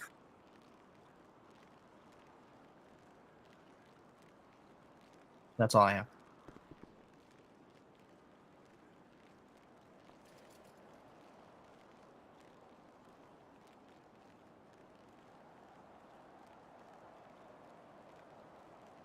And it will take some time to write up the ruling, and we will go into a little bit more. We'll provide more detail for the record so that the attorneys will have an opportunity to prepare any appeals in the future, and the court certainly would expect that to happen.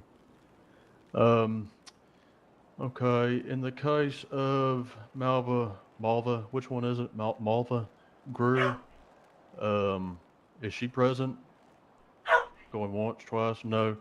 The court will adjudicate her guilty of misdemeanor contempt of court and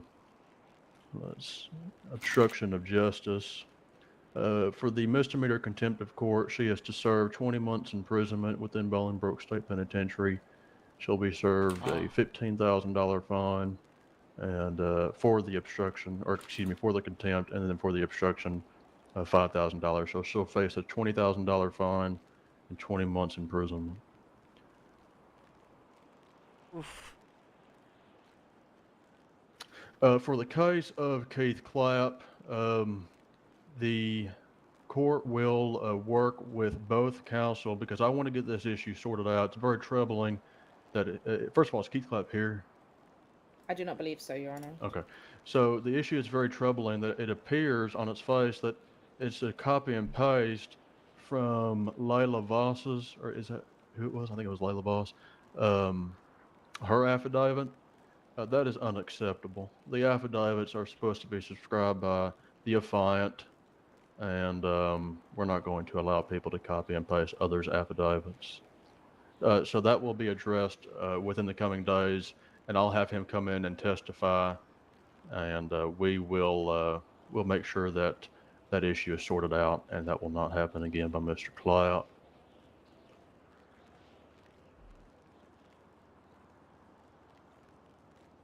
I believe that was it, unless either counsel can refresh my memory. Your Honor? I have one thing, Your Honor, real quick before you Murdink. We motioned for contempt of court and obstruction of justice on Malva Greer. What was determined on the obstruction of justice charge? Yeah, she's adjudicated guilty of misdemeanor obstruction and will serve or be issued a fine in the amount of $5,000. Okay, thank you, Your Honor. Your Honor, I may have missed it because we moved very quickly through all the charges, but did you explain the basis for a finding of first-degree guilt as opposed to, in our opinion, it would be second? Or is that coming in the written? It'll be coming in the written. Okay, thank you. And like I said, we'll go into more detail and we'll make a good record of it for appeal. Anything from Councilor Gilligully? No, we're ready for sentence recommendations, so.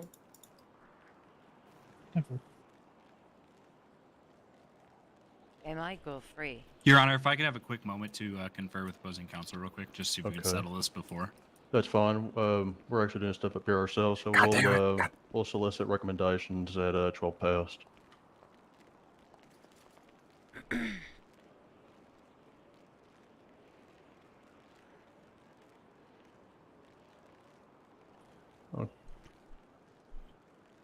Birdie Mr. Donkey, Mylov. they were held Come up here. from the 8th until present.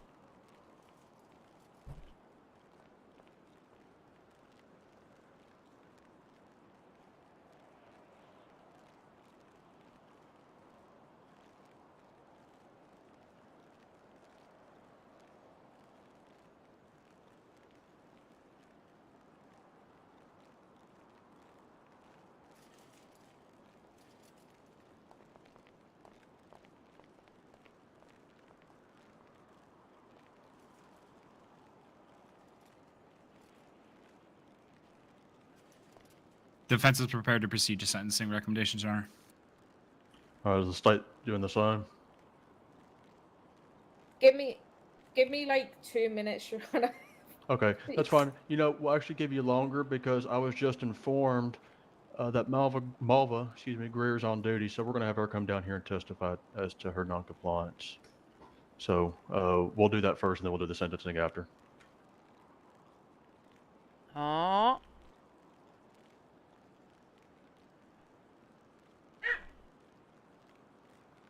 It is getting spicy. We have to put down the camera and get the drink. Hold on.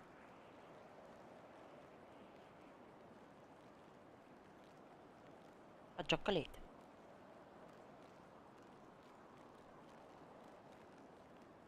Enjoy the looking at the floor.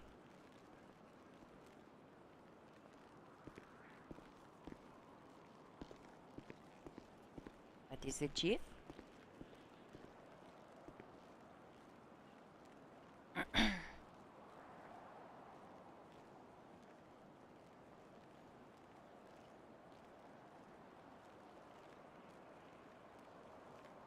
Your Honor, can the state and Chief Lee approach the Just bench? pause for a second, please. Okay.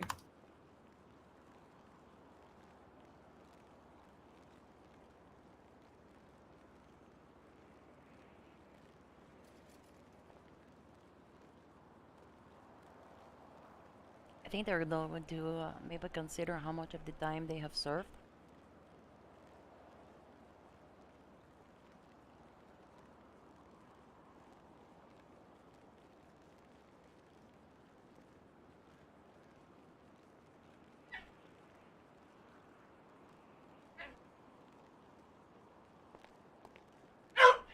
Shh! This fucking dog. It's outside the court.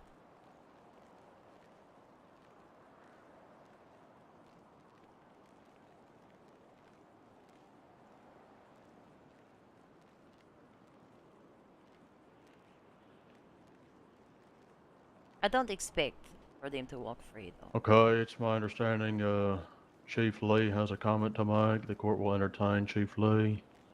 May I approach the bench, please, Your Honor? Certainly, if you just want to, you can stay there, you can approach here, but this will be public. We need to make a record of this if it's in relation to Officer Greer. Affirm. She's currently in a call. Would you like me for me to prioritize that she come to the courtroom? I need to replace her with another Please. officer, so... Alright, I will contact her, Your Honor. Oh. The state is ready for sentencing recommendations, Your Honor.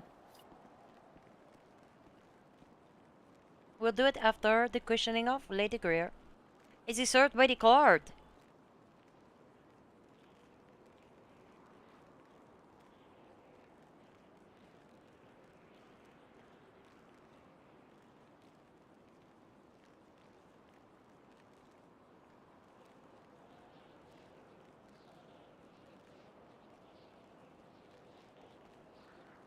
Okay, we'll solicit recommendations Oh my from the god, thank you state. for the Officer Greer's on his follows. way. Stephen Goss. We'll And solicit, Andrew, we'll, my we'll heart do is per happy. defendant, so you'll state their name and then your recommendation.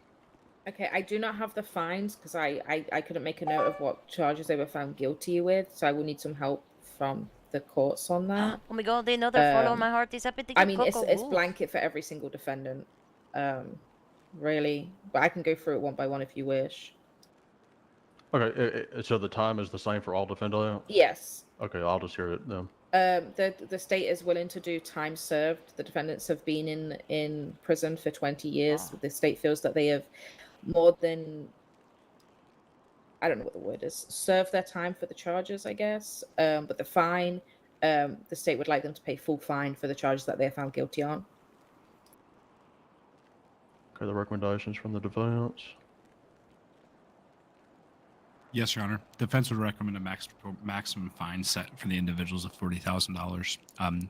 One, they've spent almost, I believe, 10 times the statutory maximum amount of time in prison over these charges, as well as they were adjudicated on multiple of the charges as well. So we'd put a maximum recommending sentence of fine of $40,000. We're okay with the state's recommendation of time served. Okay.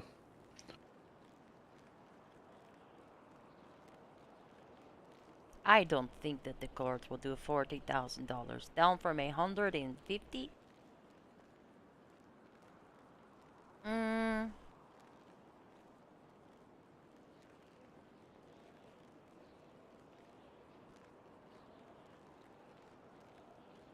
Some of them 170.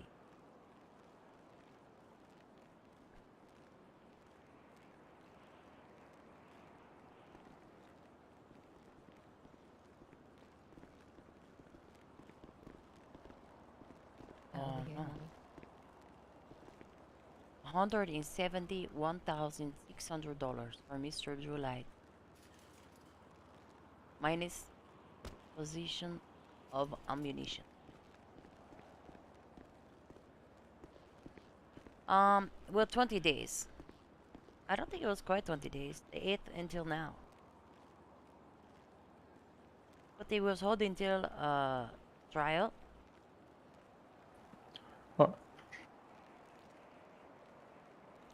I don't believe that that is considered. If they were not guilty adjudicated for every charge, then it would be justice for all and they would be entitled to compensation. But they get adjudicated guilty.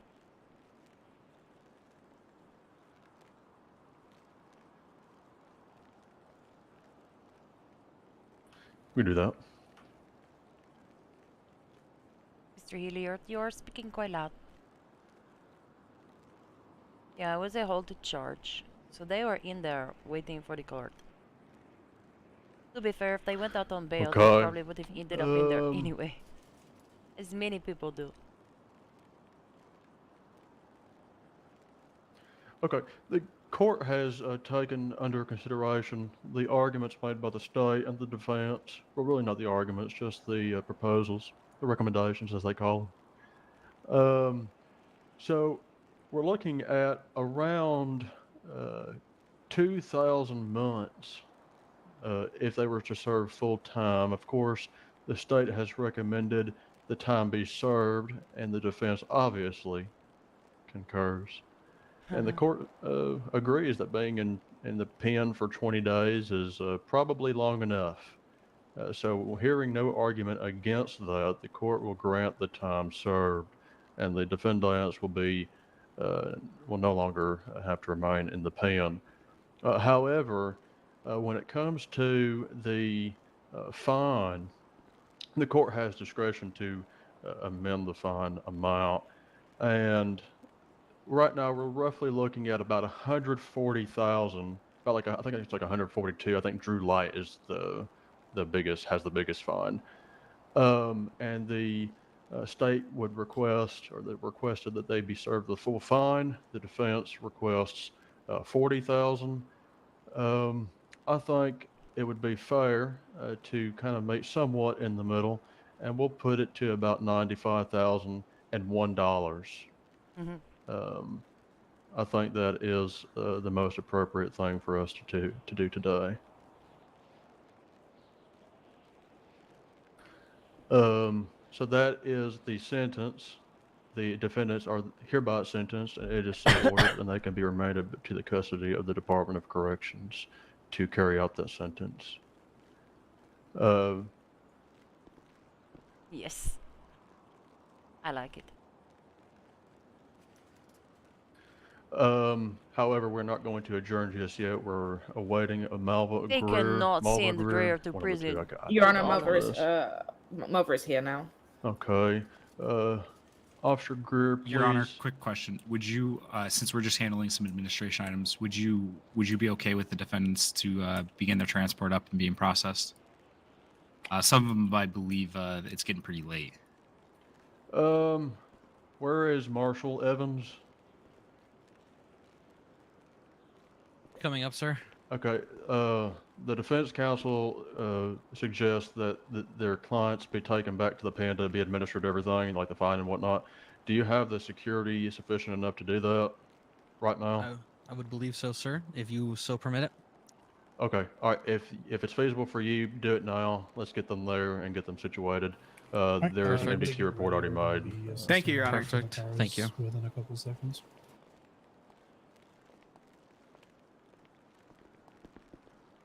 Okay. Officer Greer, please approach and be sworn in by. Where's Mr. Marshall? Mr. Marshall, or yeah, we'll have the other DOC person do it. Yes, get sworn in there. I'm going to transfer cuffs. Yeah. Malva, do you want an oath or an affirmation? All We're right. gonna Do go you back out the affirm doors we came in, so guys. the truth, the whole Your truth, Honor, and we nothing can't but the hear truth? her. All right. Thank you. The government is corrupt. Okay, the witness The has government been is sworn corrupt. in. Please Let's come up to the go. witness stand. Thank you for your comment. Your Honor, if we just make sure that the witness is speaking loud enough for all Yeah, counsel right there. to hear. Yes, Officer Greer, please make sure everyone can hear you. And we'll wait until all the defendants are removed. Seems to be a lot of footsteps. You say it's corrupt. It is hurtful.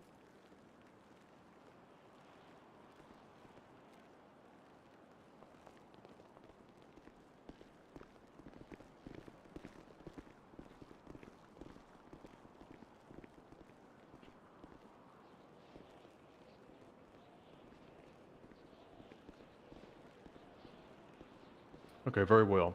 Officer Greer, is that your title, officer? Senior officer.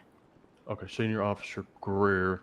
Were you aware that you were subpoenaed to appear in court today at 9 Eastern? Yes. And you're aware that you received the subpoena on September the 9th? Yep. And you understand that a subpoena is an order requiring your appearance in court? Right. And you are aware of the potential consequences for failing to appear? Yes. Okay. And I see that you're here now. We spoke to both counsel who informed the court that they were not notified of you not being able to appear. So I'll provide you an opportunity before the court today to explain the reason for your failure to appear as required. Circumstances beyond my control arose during my attempt to get here today. That's really all I can say to touch on the matter. It was out of my control, unfortunately. Had I been able to successfully get here, I would have been here. Unfortunately, that is not the case, and I couldn't do anything about that. Okay, and did you make any attempt to contact the party who requested your appearance and inform them of your I was inability working to towards appear? that. I have had several. I have had trouble being awake, per se. Okay. So I was looking for who I was supposed to contact and looking into the names of who was here today, and trying to find the correct person to contact without disturbing the court.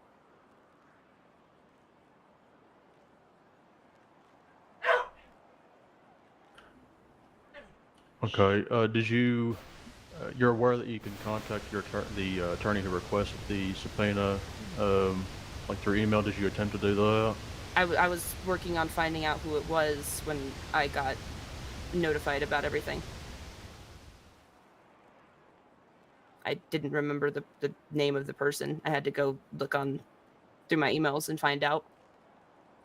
Okay. And this court was made aware by the chief of police that you were on a call. Yeah, is as that I was correct? coming out of VPD and trying to figure all that out, a gun was put in my face and an officer was kidnapped in front of me.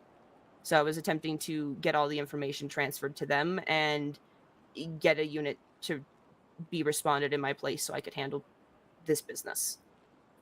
Lives are very important.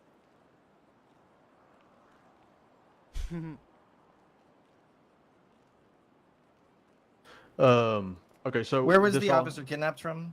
Oh, Right outside of VPD. Okay, perfect. So you were outside of VPD when it was Like kidnapped? at the front, right at the garage doors, like right there. Okay, where were you headed?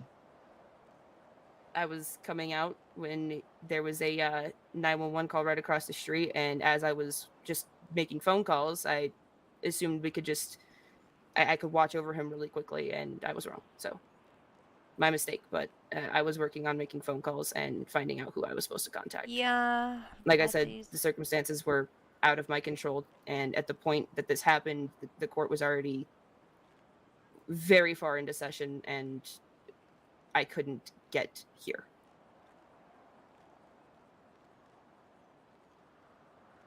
I don't think that would be The court is sufficient for certainly me. sympathetic to the personal challenges of the parties, but I'm having trouble, and maybe you can elaborate on this a little bit more. Why it was not related to the attorney before trial started? Because it hang on, let wasn't. me finish my question. Before trial started, It, Officer Greer. Before trial started, during trial, and also when you came on duty, you said you were leaving the police department and you didn't make an attempt to inform the attorney. And I believe it was the defense. Correct? Is that correct defense that this was your witness? Correct, Your Honor, but we'd be sufficient with them contacting any attorney involved or contacting the judges involved. Honestly, just any form of contact. Okay.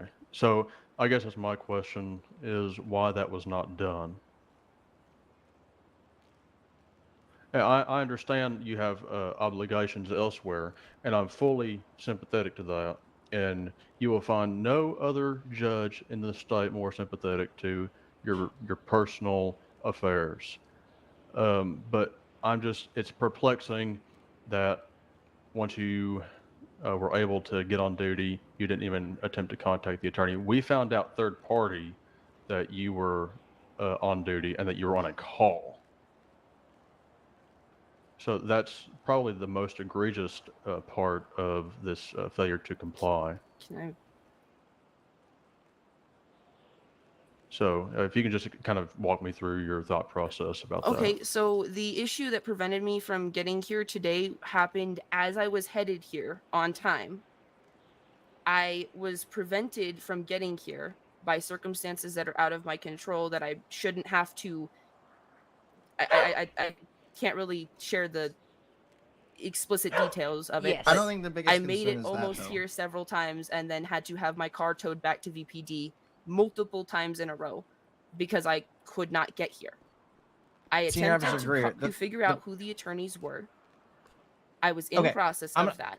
I'm going to stop you for a second. I want to make something very clear to you and everyone in this courtroom. I don't care about your personal things. That is completely off the table. That is completely understandable and completely excusable.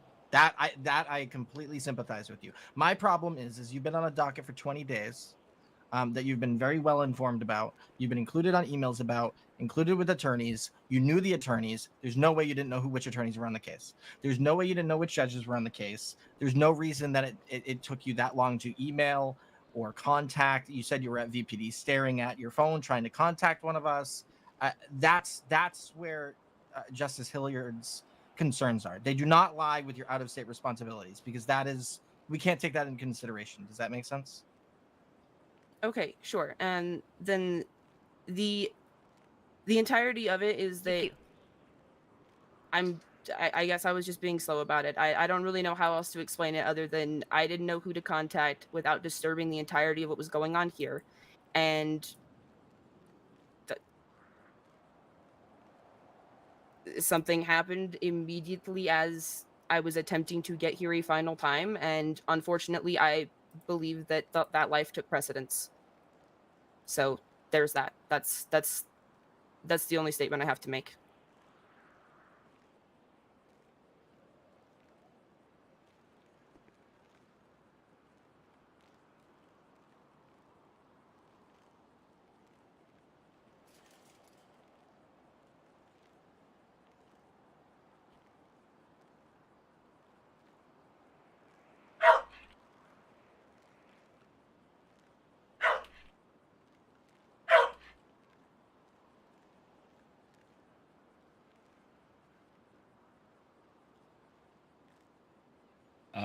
Your Honor, we'd request a quick sidebar.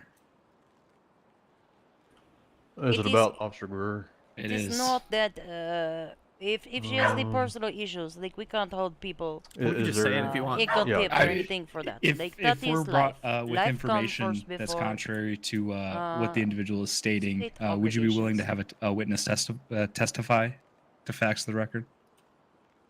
Are you indicating that We the may have testimony is not located. accurate? We may have located a witness that's willing to testify to seeing her driving around and fucking off at the start of court days. Not me saying fucking off. That's what they say. It's a quote, Your Honor. It's on Yeet.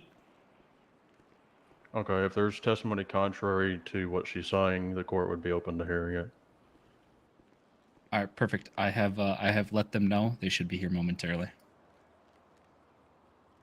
the point the court is making right now is that this court case started at 9. It is now 12:30. 3.5 hours Your Honor, later. we've been informed that Officer Grayson was also present.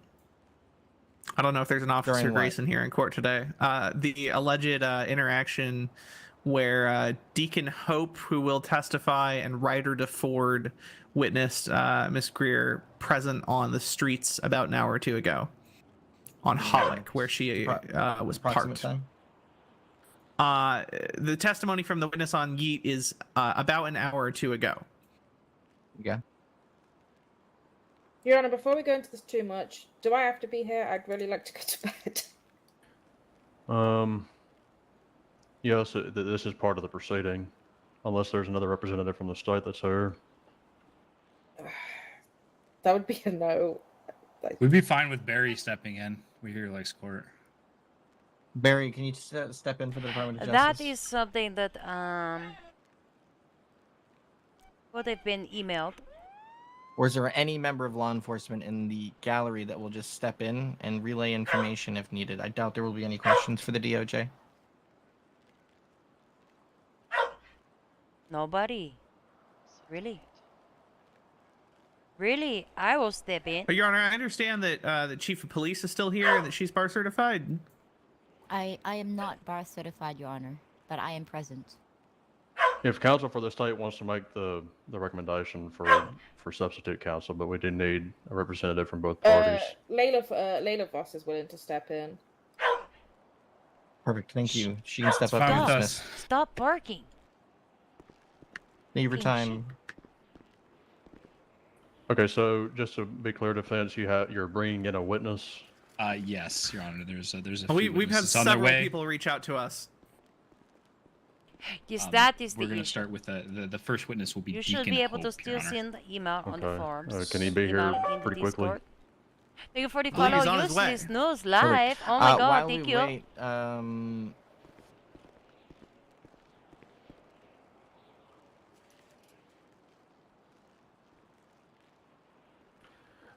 So Senior Officer Greer, just we're waiting for this witness from Your the Honor, I'm going to defense. step out real quick just to receive the witness. Okay. Who I guess will make an allegation that you were on duty an hour or two ago. I was. You were? I was, And that was while the attempting trial to was make my way ongoing? here. I believe I know exactly what we're going to talk about, and I can just go ahead if we want. Okay, that's fine. So just to start as a baseline, you were on duty in about how long ago? I believe about I was on Hallwick on my way here that second time about 30 minutes after court started, maybe 40 minutes after. I'm not exactly sure on the time, as my watch isn't quite to the perfect time zone. Okay. So I would say it was about 45 minutes maybe at the latest. I'm not too sure. Going down Hallwick, saw some people driving erratically and doing things right out in the open, and we spoke for a brief moment, and then I headed this way. Realized that, hey, I need to get there pretty quick, even though I'm having these issues. There's nothing I can do about that. And then went from there to trying to get here. At that point, yeah. Okay, so you started your shift at the Vinewood Police Department, right? Mm-hmm. No, at MRPD. At MRPD. Mm-hmm. Okay. And you were on your way here, right? On my way here, I got the I didn't get the courthouse correct the first time. I misread it and didn't read that last final piece that it was changed until just after it was changed. That's understandable. I totally think forgot. there were some other parties usually that go had that there, same so issue, right? It slipped my mind that it was here. That's on me. I should have remembered. No, that's totally understandable. Because Which is the what, venue was changed last minute, but and we'll hear from these witnesses who are going to offer testimony. But I just don't understand not notifying the attorneys. Did you notify anyone in your command? I don't know if you've already answered that. No, I didn't. I was trying to reach out to the I forget her name now, the person here, but I couldn't find her email name. And yeah. I was struggling with that for a little while. Your Honor, we have two witnesses here willing to testify, a Deacon Hope and a Ryder DeFord. Okay. My examination is almost done. So you're equipped with a police radio. I'll just right. Is that right? Mm-hmm. And like you didn't inform other officers that you were on your way, or you're having issues getting here? I spoke to one officer about it as I was having these issues. The one who was towing my car for me. Okay, but he didn't notify the other officers to relay that information, that you would be late or that you were trying to get there and you couldn't? No. Okay. Shh.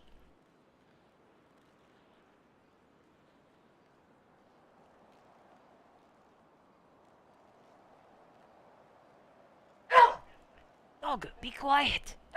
Now shut up.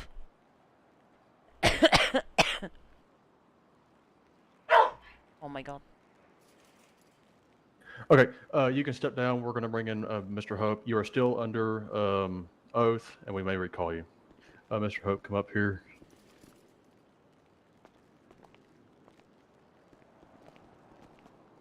Okay, my name is Doc Hillard. I'm an Associate Justice for the Supreme Court. Would you like an oath or an affirmation? And speak loudly, please. We can do an oath. Okay. Please raise your right hand and repeat after me.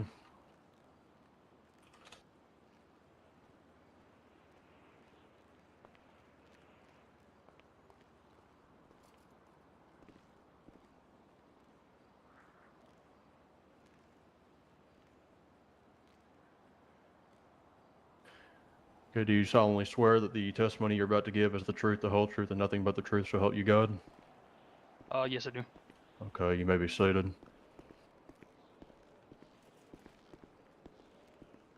Just pause for one.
I see.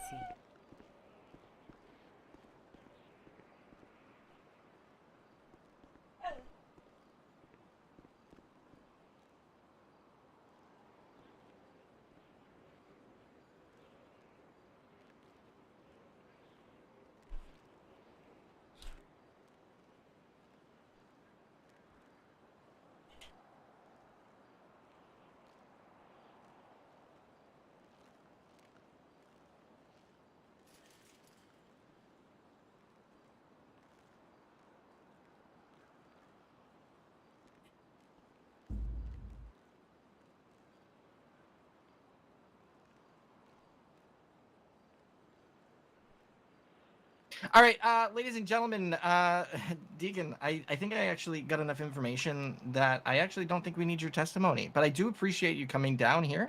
Anytime. You're welcome to stay and sit in the gallery. For the parties involved, we have a Anthony Grayson coming down. While I initially ran out and spoke to a spectator of the initial events very briefly. It was informed of such information that has come to light. Secondary to that, I also just had a phone call with the Grayson. He's going to be coming down. I'm going to be asking him the exact same questions while under oath, and he's going to repeat those here for the court's record. But I think it's very clear the decision that's going to be made today. So let's give it a couple more minutes for Grayson to show up, and then we'll continue.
Do you? Is this Officer Grayson? Yes, this is me.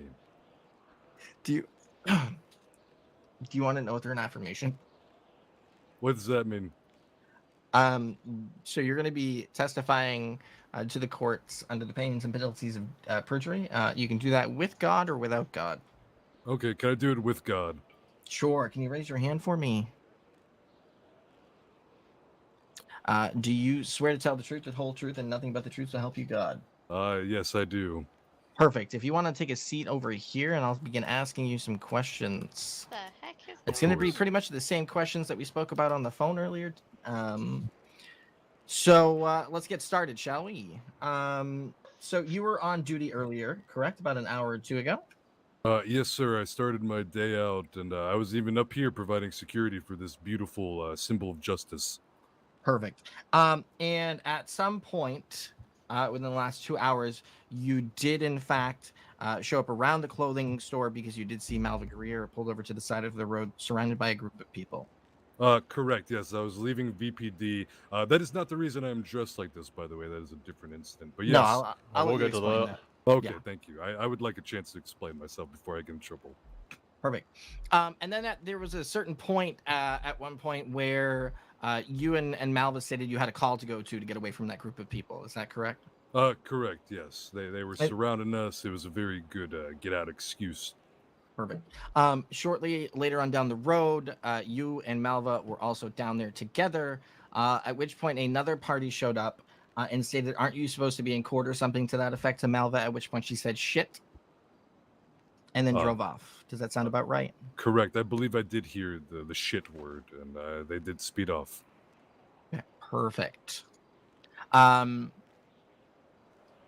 I think that summarizes it for me and what we spoke about. Doc, are there any questions before we get into the outfit? I'm interested in the outfit. Okay. Just because you are a police officer and it may not look like that, do you mind just giving your full name, your title, your department, and then go ahead and explain why you're in the outfit? Yes, of course. I'm Senior Officer Grayson, badge number 224. This is my badge if anyone cares. Oh, you're the guy with the red hair. Yeah, that's me. The reason for this outfit, we received an anonymous call outside of VPD stating, "Hey, Baldy, we got a gift for you." As the resident Baldy on duty, I showed up expeditiously. There was a blue and colored car filled with 3 No Mercy members. I sensed trouble, I sensed danger. I had a strap in my lap, as the kids say. I was ready to run at a moment's notice, when out of nowhere there were 3 guns pointed at us. And I, confident in my abilities, point guns back and go, "Ha! You have not bested me." I turn around and Officer Greer, who was assisting me, did not have her gun out. And then she was held up, and then I, instead of running over the No Mercy member in front of me, put my gun away as I did not want to be shot. And then they did this to me. Well, Much we like- are... Oh, go ahead, sorry. Oh, they did this to me just like the previous party did this to me! I'm bald! Thank God. Well, I know when I say this, I speak on behalf of the judiciary. We appreciate your time. We apologize for what you've been through, and we really greatly appreciate you taking the time to not only answer my phone call, but also come down here, especially wearing what you're wearing in such a timely manner. We greatly appreciate that. Doc, do you have anything else? I do not. I appreciate your testimony. And what's your first name again? Anthony? Anthony Okay. Grayson. Perfect. Well, thank you for your time. You're free to leave at your leisure. Mr. Grayson, defense is willing to buy you a wig if you need one. Noted. Thank you so much, Mr. O'Hagan. I appreciate you. I'll consider it. I'll give you a call. Do I sit here? I've never been to court. Well, you can. I'd probably, if you want to stay, I'd probably sit in the gallery. Okay, okay. Thank you for your time, Your Honors. Thank you. Thank you. Okay, well, I am going to end here. I just want to make something very, right very now, clear. Yes, sir. we'll be back no, not very to you, not to you. shortly. To the parties, but as I yes, stated, I did have you a should brief not be watching conversation this with stream Grayson while on the in phone. the server Obviously, as his well. testimony Thank here you. today has proved that the testimony provided by Greer doesn't quite really meet what meets the eye. Tilliard, take it from here. Well, want the to hear. questions propounded by the chief illustrate that Senior Officer Greer knew of the proceedings, and there was another witness who was reluctant to go on the record, but whose statement is commensurate with the facts as given by Officer Grayson. So I just simply do not believe, Officer Greer, that you were unaware or that you're unaware of the attorneys, the judge, that you could contact. Perhaps you didn't know the proceedings were going on. I think Officer Grayson's testimony demonstrates that you did, and certainly your conduct thereafter proves so. So the court will adjudicate you guilty today of felony, contempt of court, obstruction of justice, and perjury. Felony contempt. Oh, I'm sorry. no. You have perjured yourself today, and the court will sentence you to 50 months imprisonment and a $40,000 fine. And the United States Marshal no. Service will be empowered to commit you to the penitentiary. Oh, no. The court is adjourned. Oh, no. Let's just get what? Oh, let me put this camera away. You guys have a good day. Thanks for coming down. Oh, no. It's too early in them. Unexpected. Free the but boys. Free the boys. I believe it is. Free the boys. Free the boys. GoFundMe will be up soon. Free the boys. I think it's already is. Actually, I think the GoFundMe is. Thank already you for your live. service. Thank you for your service. Stay safe, okay? Oh Hey, no. Hey, where are you, kid? Shit. One of the officers. Felony contempt. Hello. I I thought have she a was legit dying. question, officer. Oh my Well, god. she died. Hey, Tequila. Oh my god. I'm pretty wild, no? Yeah, so Grayson gave me his phone crazy. numbers because he It's has wild TP and wacky. chain. I've never seen And he that. said I can get it back That's afterwards. But for some fucking reason, when I went to go save his crazy. number, Hang on one second. Felony Oh my it god, deleted what's out of my happening? phone. Is there any way like you could call him to see if he can meet me back here with my? All right. That's I am fucking really going to crazy. eat here. It is May- almost may I 1 in the just morning. say- may I need to go just to say- sleep and I need to get the tea from the Even back. with 18 charges, It's Chesty. He has my little night charm. Thank you for coming. Thank you for hanging out. They have the above average night. They have the sunny day. Someone had like texted me at the same time I tried to save it. Okay, And, now can I steal some of your food? Because I'm like low key starving. I mean, by the looks of the way his day was, I don't Yes, blame him. please. Oh, I don't think I can do Oh, that okay. much. Yeah, no. Yeah, this one on my back kind of fell asleep. Thank We you. going to You sleep. saved my life. It's okay. It's okay. Just find somebody to be raiding. Should we all go home? Yeah, let's go home. Well done. I'm proud of you. Oh, What the Hell fuck? yeah. Thank you. I don't know. Who is there? The fuck did I just watch, Sonny? I couldn't tell you. Alright, come on. dude, I'm what done. a fucking night, bro. I also picked my sister up. I haven't seen a perjury charge since Case and Hart. All that Come here, shit. Maddie. Do you remember Case and Hart? Yeah, no. Anyway, I aside don't. from, I believe That was crazy. All right, good night. Happy Blair sunny Tony, night. thanks for broadcasting. Killian, what the fuck? Oh no. I'm sick of it. I can come out. I just. Oh, that's not the right one. Okay, where No, are you? girl, I thought it was. Okay, let's go this way. Talk to you. Or I can meet him What the somewhere. fuck? I can meet Do I him look somewhere. like- Do I look like you? Yeah, you still look beautiful. Oh, Don't worry. I hear you. Hello. Hello. I like Let's go visit the Lady Knox, I guess. Yeah, sorry, you gave me your number, and then Oh, someone texted me at the Oh, she same in the time I car? tried to save it, and it like swiped.